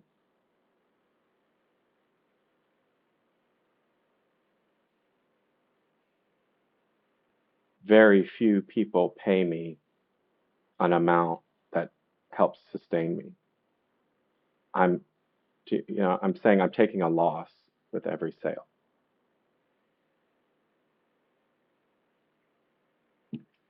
because I don't have, not on, okay, so like this, what, maybe this costs $20 in materials or $50 in time and materials, maybe.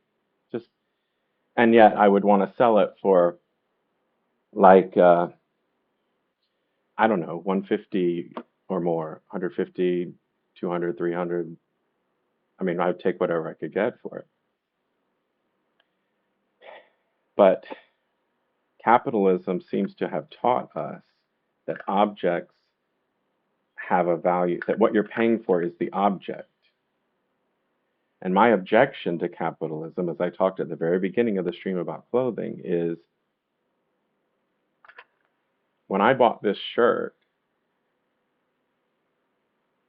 capitalism has trained me to think that I'm buying this shirt, a garment. I compare it to other shirts, but I'm buying a supply chain. I'm buying work. I'm, you know, I'm buying human misery. I'm buying, I'm spending money on, executive overcompensation.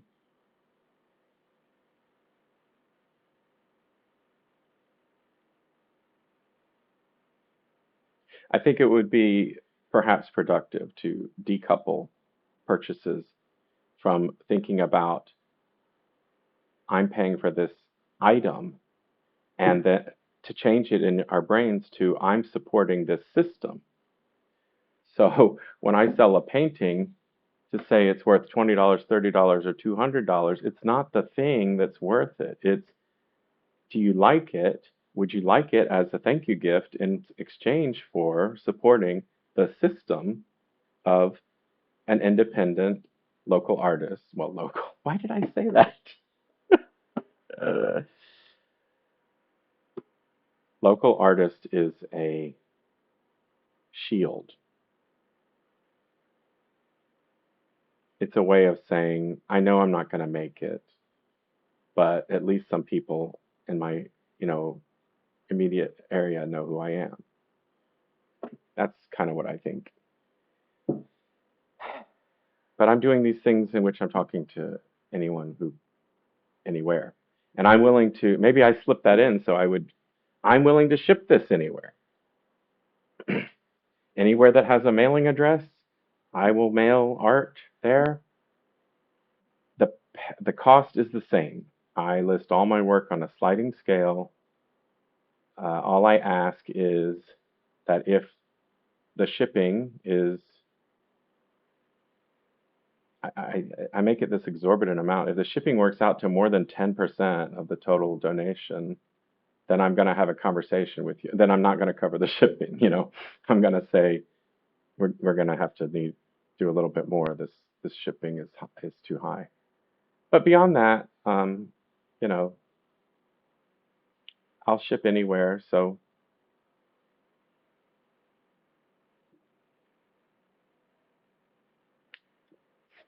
I don't like talking that way. It sounds like sales. I'm not a salesman. I don't care about sales. I care about supporting the project of free art. Free meaning unrestricted by market forces.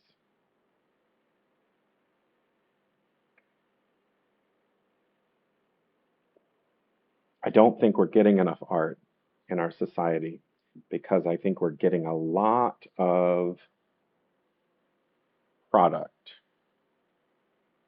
designed to sell because people need it. I mean, because people need to survive.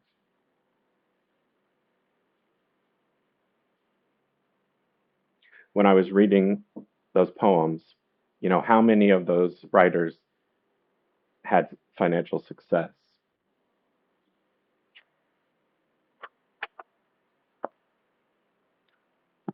And how few of them have I ever even heard of?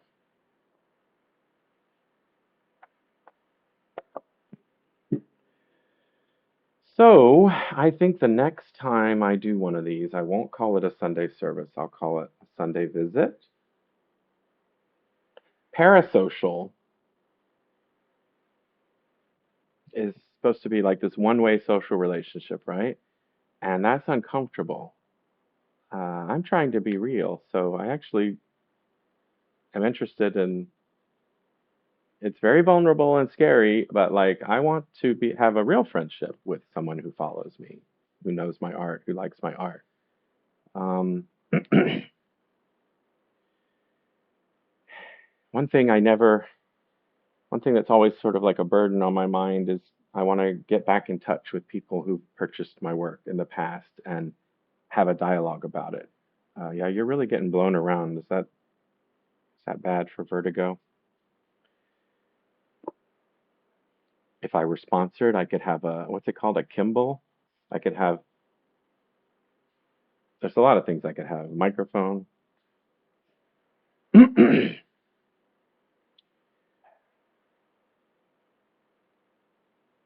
And I don't think I deserve it. The word deserve is dumb. So I'm not saying I deserve viewers, I deserve support, I deserve a microphone. I'm saying I would like to exist. I would like to be able to create art. I would like to be able to express um, myself because that's what art is. Today, I happen to think that the work, my life's work isn't art. I mean, I've made it art, but my life's work is self repair. I have chosen to share it, and that's the art part. Art is emotional expression. Somewhere along the lines, I think we got the idea that art is the media, like music, sound, art, paintings, visuals. But if it were just that, then I mean, like, there's no.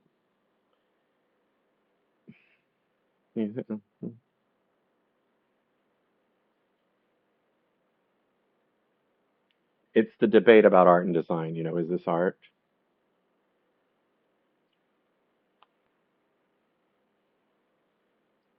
Something can be designed artistically. But if it's not an expression from a human creation, then that's not art. And I'm not mad about it. I'm simply being accurate. Otherwise, words don't mean anything. Why have a word for art if everything mass produced is art? And somebody said recently, yeah, if everything's art, then art's meaningless. Anything can be art, everything can be art if it's a human emotional expression. That's what works for me as a definition. And like this, as cute as it is, isn't art, but then I could maybe make it into a Muppet, and that might be art.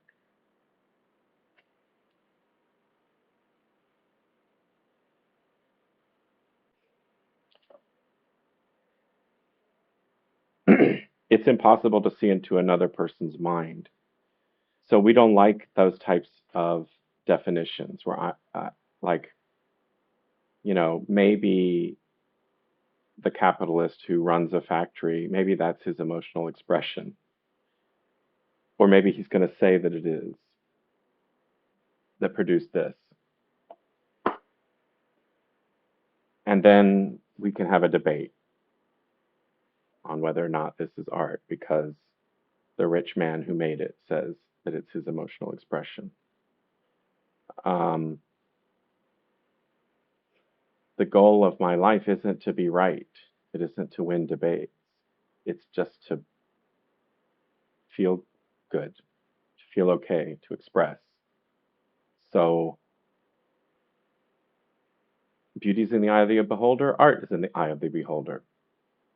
If you classify this or AI as art, then it's art for you. The definition that I gave is art for me. I share because I've spent my whole adult life working on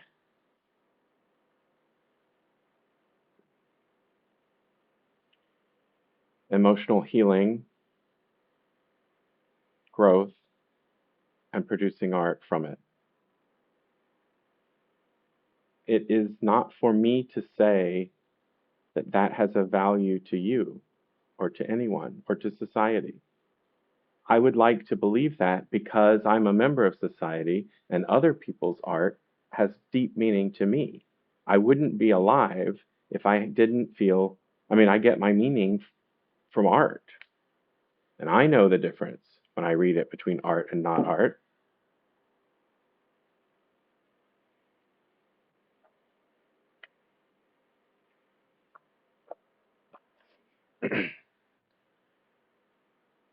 Some words are art. Is this art?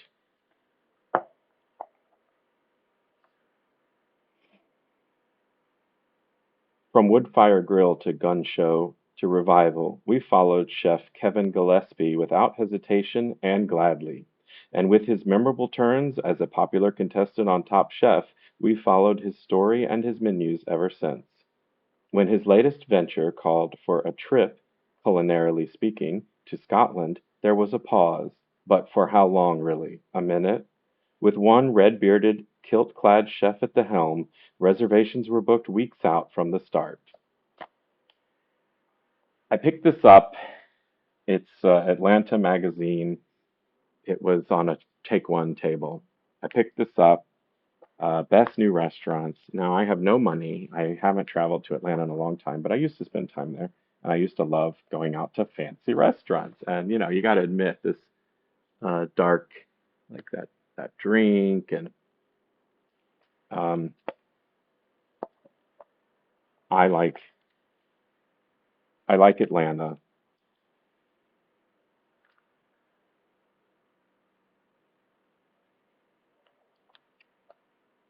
But reading that paragraph makes me want to throw up.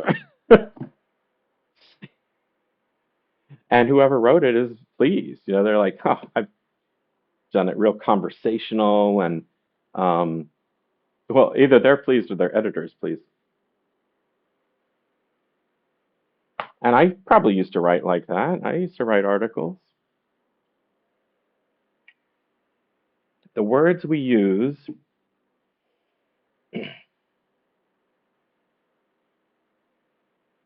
are learned. We're not born with words. And we can learn from literature, we can learn from teachers, we can learn from conversation, we can learn from family, and we learn from media. Besides literature, there's TV, there's movies.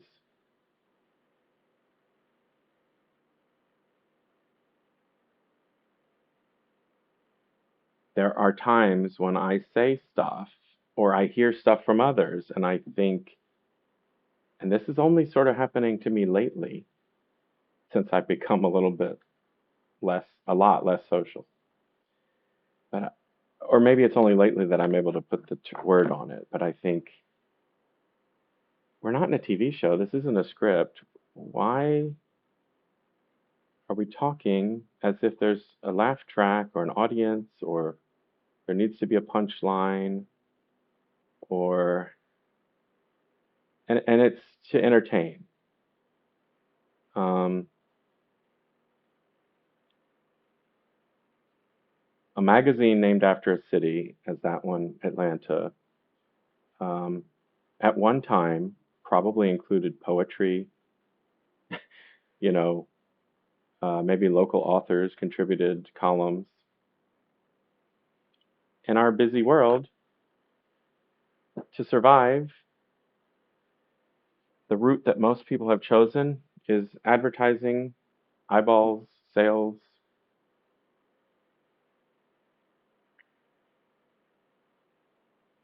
You got to grab attention. You have to demand attention, seize attention,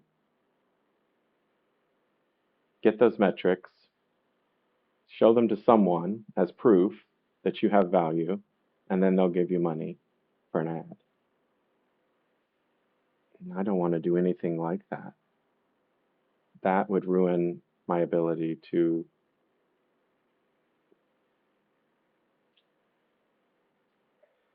make art because my art is the record of my emotional healing. Whether you want to think of it, I could say it's a performance art piece my whole life. Um, but my lifelong project is emotional healing. That's my work. The art is a byproduct, is a record, is me being willing to say, take a look. This is what I'm doing. Sometimes it works for me. Maybe you'll get something out of it too. That part is a service. I'm saying, no matter what I get in return, I'm giving this. I'm not going to ask you if you want it. I'm just going to keep giving it. Somebody somewhere might want it. Some people do, some people have.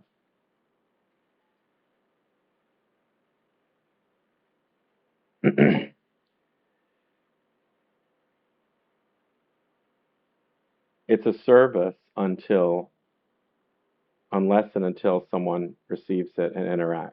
And it can transform then from a service to an exchange, an interaction, a conversation, a friendship.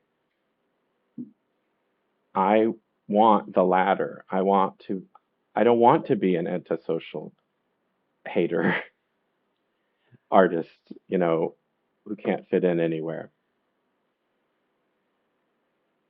But I don't want to have any more conversations, commercials.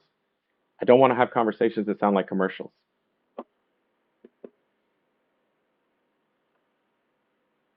I want to have the freedom to not have to make a point and make a decision to meet someone and not walk away thinking I like that person, I didn't like that person. How about just like I met that person, I learned a little bit more about them. Um, I'll see them again, maybe, and pick up from where we left off because they're a person and I'm a person, and I have value, they have value. Everyone's life experience is so interesting. I don't know why, other than the fact that the data is too much to process. I think that's why, where the urge comes from to quick make a decision, file it away. Good, bad, don't like, like. Simplify, simplify, simplify. Cut out these people. I just can't deal with these people ever again. Cut them out. It's not living, it's hiding and fearing. This is coming from me, someone who mostly hides. I would love to sit up here. I don't think it's a good idea. It should be sturdy enough, but I'm a hefty fella. But what better time to learn? Learning is living. I mean, this is sturdy. What would be the issue would be if the wheels, like, where they're connected to the table. Well, the wheels. So now I know if I need to work on a 230-pound project, I can put it on this table. Oh, I haven't weighed myself in a long time. That's a guesstimate.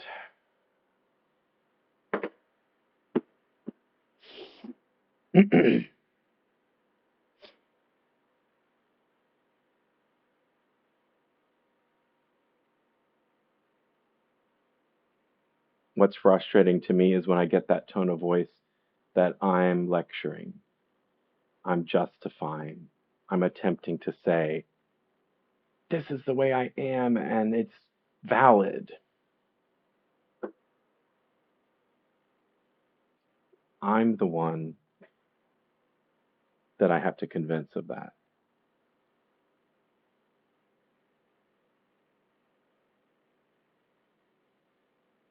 That's the most important. Yes, it would be nice to have a conversation when I say open chat, come chat. That would be nice. But it's also a lot of pressure. And if someone's watching this and you don't feel like interacting, well, I still say thank you anyway. Most of the time, I don't interact online. I'm conditioned against it because it's giving too much information to an algorithm or, just it's a risk. I don't know if the way I share is a risk. I kind of don't care at this point. I mean, it's too late. I've been sharing my messy feelings online for over 30 years.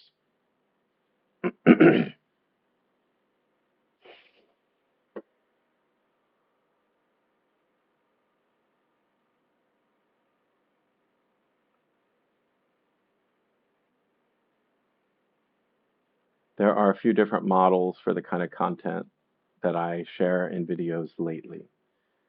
And they usually, I mean, they pretty much start out on Twitch. I do this so that I'm not recording anything, I'm not storing anything. I'm taking advantage of the companies that I dislike, their deep pockets to store, to whatever the words, transmit, store, save, server, blah blah blah. And if I feel like it, sometimes I go back and pull out quotes that might be good and share them on Instagram. And currently, my place to hang out where I interact with people is Mastodon, and I like it there. On Instagram, I kind of just share one way, like I do here on Twitch. I don't go and watch other Twitches much. Um, and until today, I didn't have my chat open. But I think I could maybe do this weekly, and maybe Sunday midday is a bad time. I can try it other times too. But I'm not opposed to chat. I'm opposed to like really shallow chat. But then how can you have something deep, someone you just met in just a few seconds? These are our modern problems that have been created by short attention span media. It's almost like an inability to solve problems or to, have deep thoughts because that doesn't occur instantaneously. It occurs over time.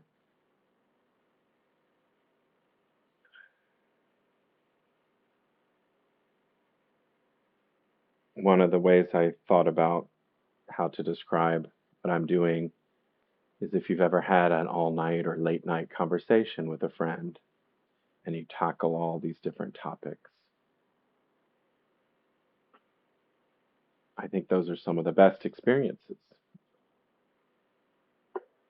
I'm attempting to provide that even though it's only one way.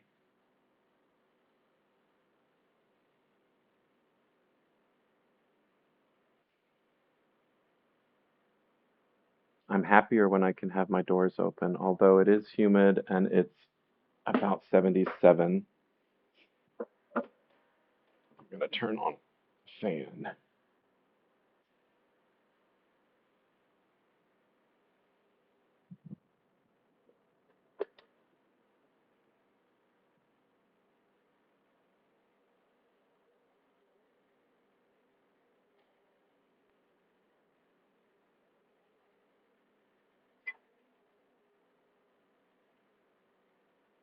I don't think you can see me where I am right now, and I feel like enjoying a smell. I'm going to pick out a candle I haven't played in a long time. Isn't it funny how there's certain words? I know played isn't the right word, but it felt right. And if there were a candle app,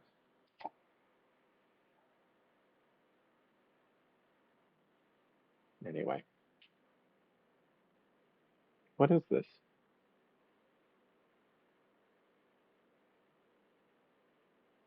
White aspen and juniper.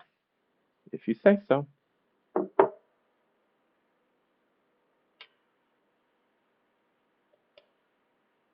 In the winter, this isn't really winter yet, but it's the bottom half of the year,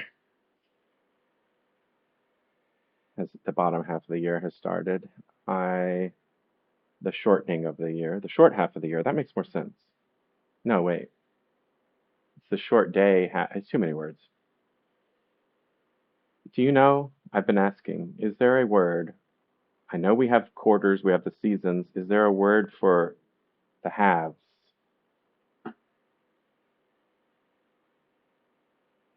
between equinoxes? There must be. Suddenly I got sad because I saw that my viewer dropped from 2 to 1.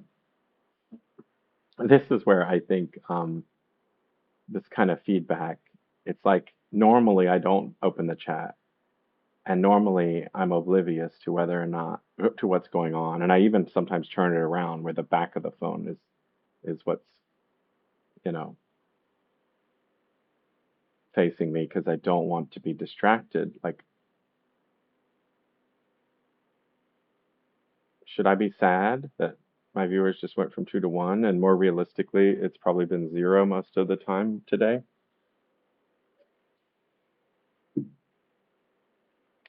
Only if I didn't get value out of it myself.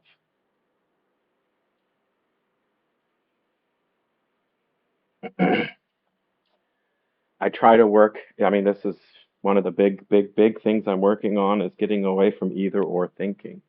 That it either has to be all for me or,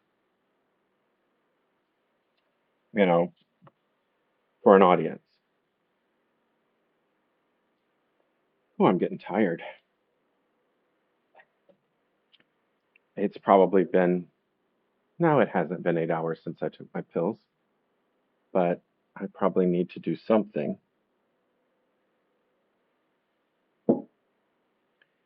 to address, to encourage, to promote recovery. I need to do something. Maybe take a walk. Um, oh,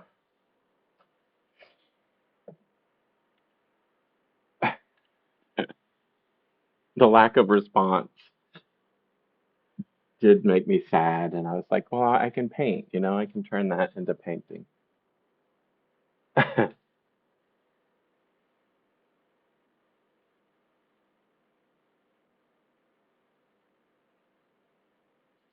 How would I feel if I had 50 viewers? Probably scared. Probably some sort of snobby, like, oh, they can't all be, they don't really get it. Because I don't think that what I do is accessible. But do I believe that there are 50 people in the world who could put up with listening to me talk? Yeah, I think so. 50 out of billions.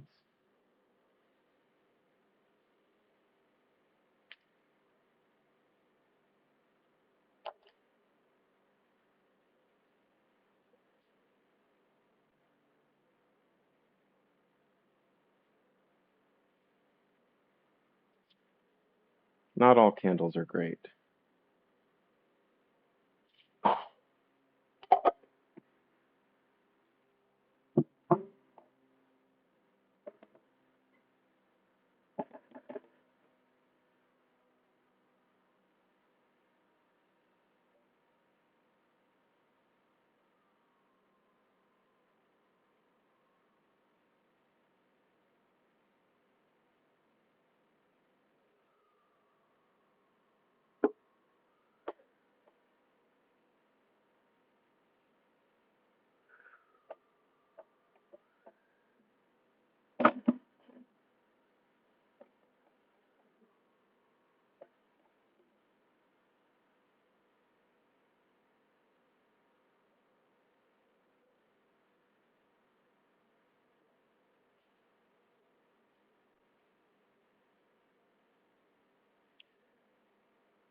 There's a big corner of blue here that I want to break up.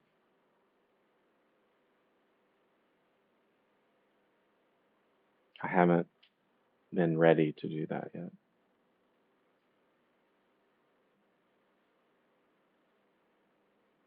I'm thinking it would be nice if I could close by reading something that feels good,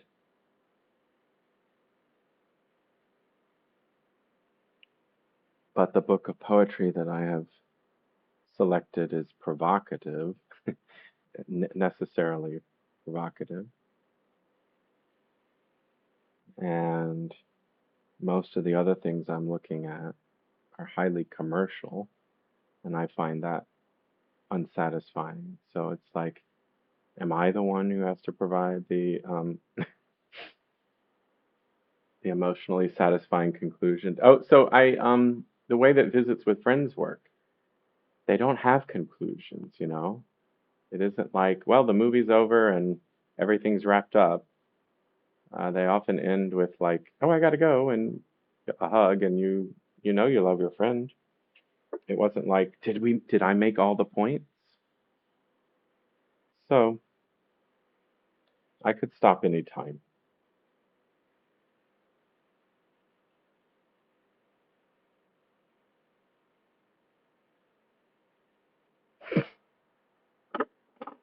I will say something that's just on my mind that I do find satisfying.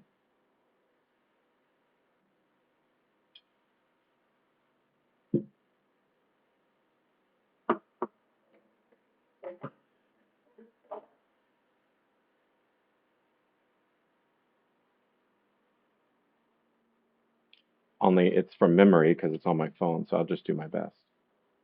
Uh, I checked out on Hoopla or Libby an audio book of poetry by Naomi Shihab Nye. She's probably my favorite contemporary poet. Uh, she's Palestinian American.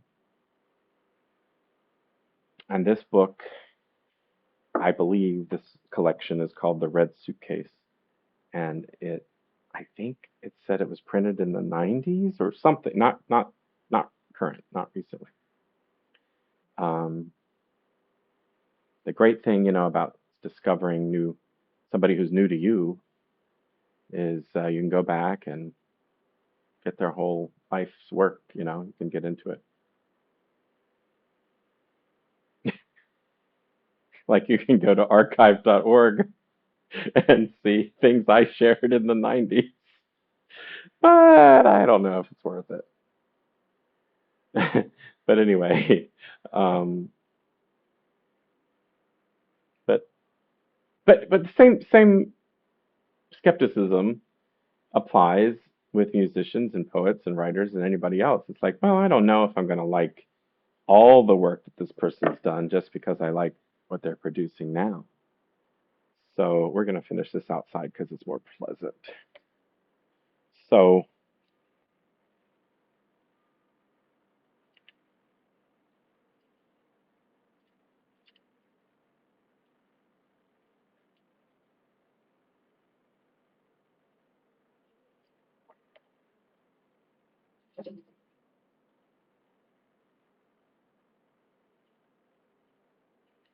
so even when you like someone's work, I think we still approach each new exposure to it or experience with it with some skepticism, like, do I still like it, or what's this going to be about? It's kind of getting at just because we like one work by one person or lots of work by one person, we don't know the person.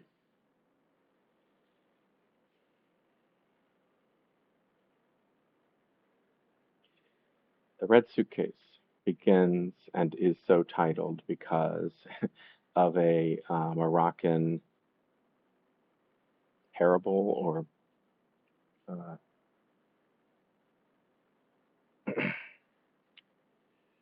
folk story. So her volume of poetry begins with a person, comes, enters, whatever, comes into view. Is this a stage play?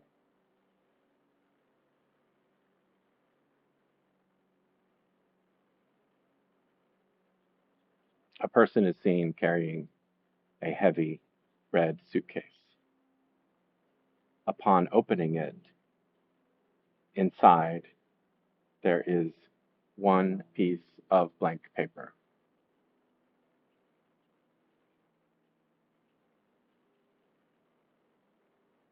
Something like that.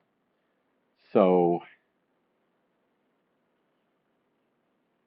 the possibility of a blank piece of paper is so heavy, it contains so much.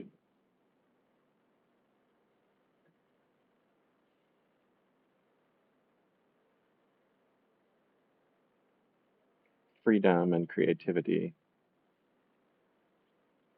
is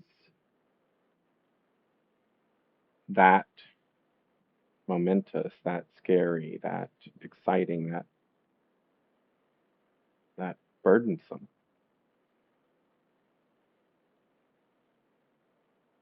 And I guess that may be why some people will say I don't have a creative bone in my body because they don't want, they've made a choice not to deal with that.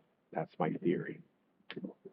I don't think it's true that there's any human without creativity, but I do think it's true that there are many humans who have sequestered or quieted their creativity in order to get by, to survive. And when I say that, it's not a judgment and it's not me saying I'm better. I'm different. I'm not making it.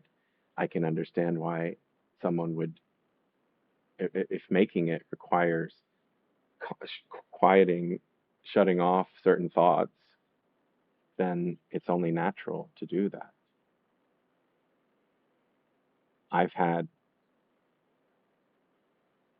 certain advantages that have given me permission to continue to be the way I am, even as I see it as a burden and difficult and running out of viability.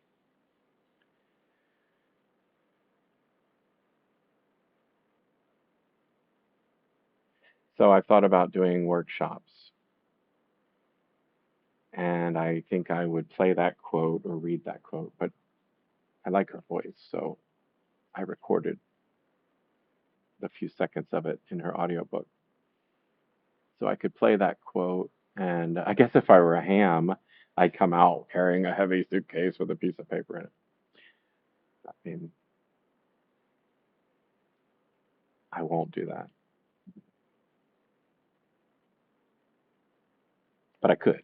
Oh, and then inside that suitcase, I'd have all the blank pieces of paper that I then hand out to the class. Yeah.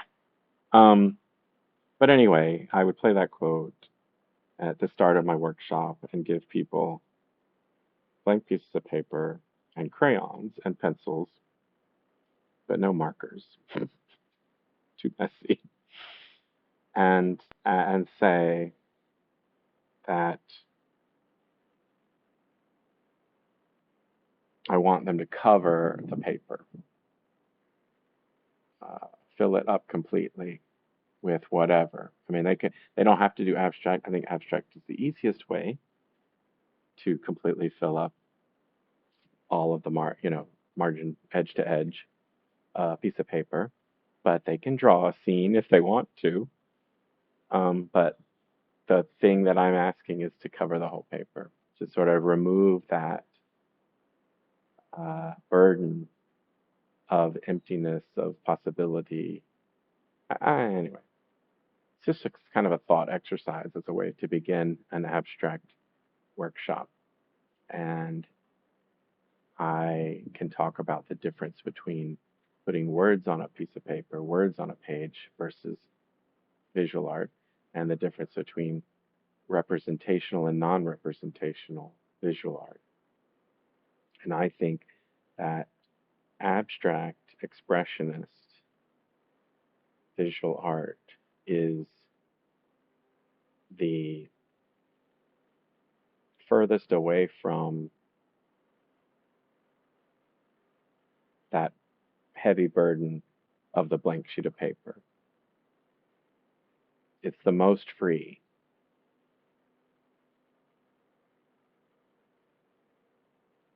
For me. And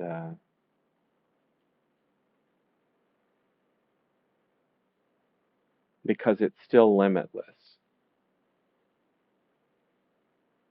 I can fill up the entire piece of paper and it isn't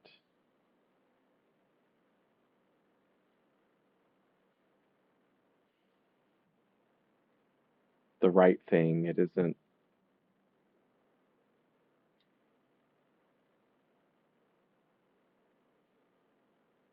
limited.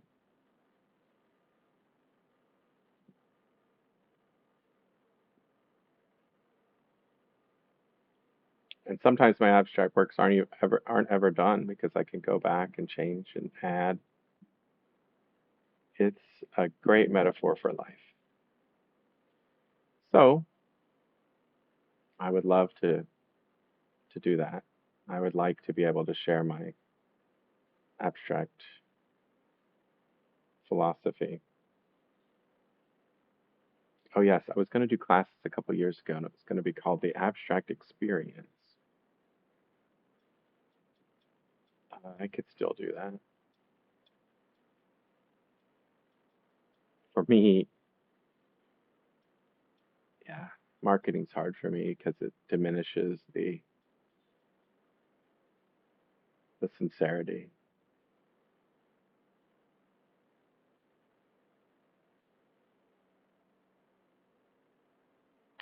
I'm just going to breathe and breathe and wind down, sort of think about what I've said, what you've said,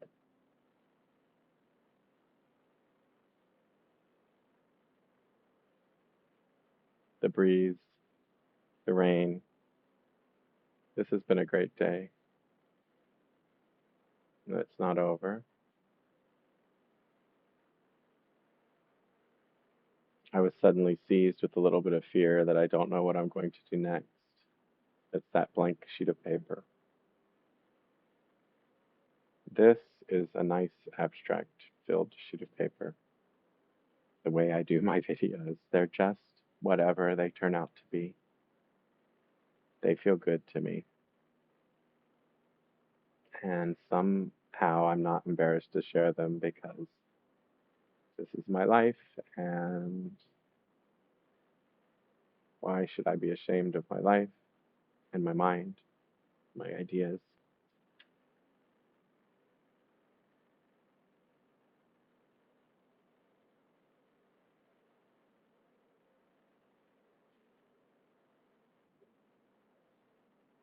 There are times in the past where maybe the next thing I would do would be to call to try to reconnect with somebody that I have, that I feel like or I should like, but I have a strained relationship with.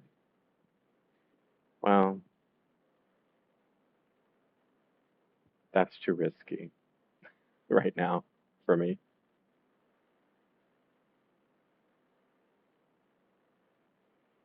I don't have to think about the next thing I do while I'm taping. Well, I kind of do. If I turn it off, I have to do something next. It could be food, it could be lying down, it could be exercise. Oh, I have plans at 6. And it should be around 3:18. I think I started this a minute early, so it might be 3:17.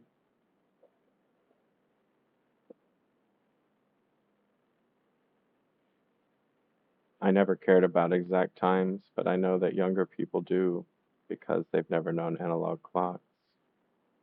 And for some reason, in the digital world, it seems to matter. Well, it sometimes matters. If I share a video, I want to queue it up. The difference between 3:17 and 3:18 would make a difference.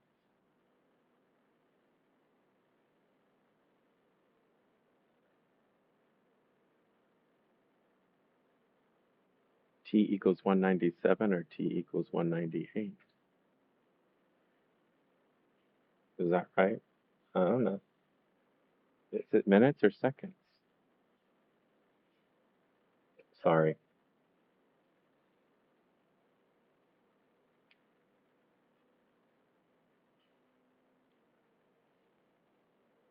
Well, this was nice. This was serene and calming for the most part. I talked about some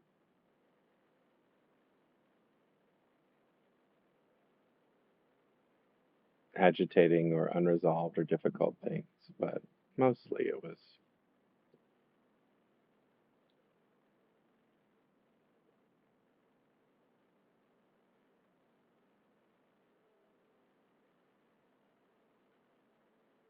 what I wanted from a Sunday visit.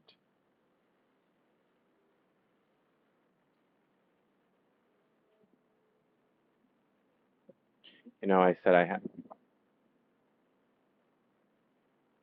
I said I had the this blank page scary feeling about turning it off. Well, I just realized that I'm hungry for lunch.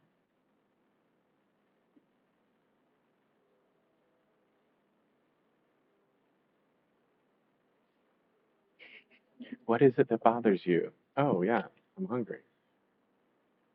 I think that might be a common experience.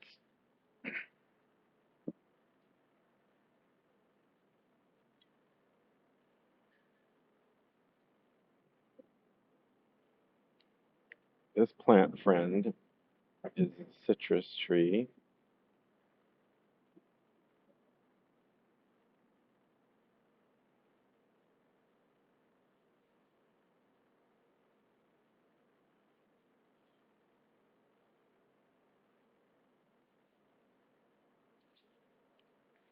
Um, I'll end with 5 or 10 minutes of just looking at the water.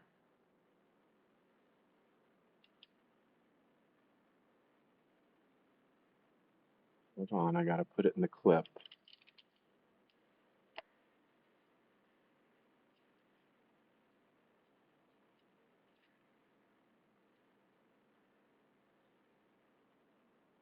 It's not that interesting today, but on the other hand, it's always interesting.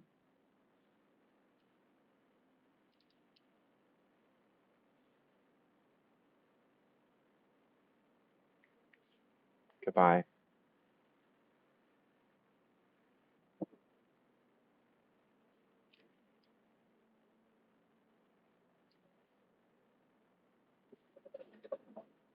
I could end with one of my original slogans. Human is some, you can remember it because none of us have all the answers, but each of us have some. And human is some. Thanks.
Don't look now, I'm behind you. As a programming note, I think if I want these to be humanist visits, I think an hour and a half is a better length. I went for 2.5 and now 3.5 because it's just so easy on Twitch, and I thought, maybe somebody would show up to have a conversation. But I think I can do,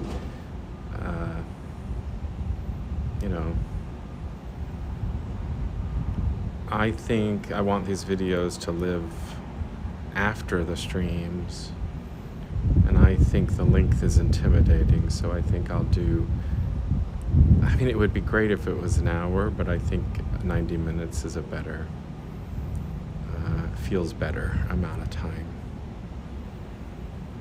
to get things done.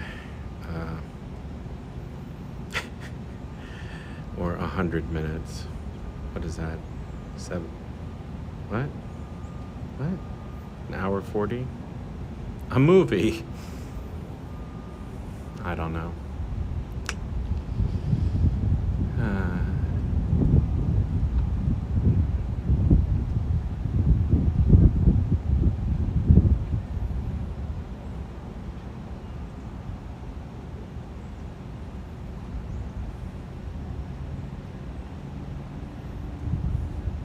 Anyone who hears this, I hope you have a great, great, great week. Thanks for spending time on this type of activity. And I hope to see you again. Bye-bye.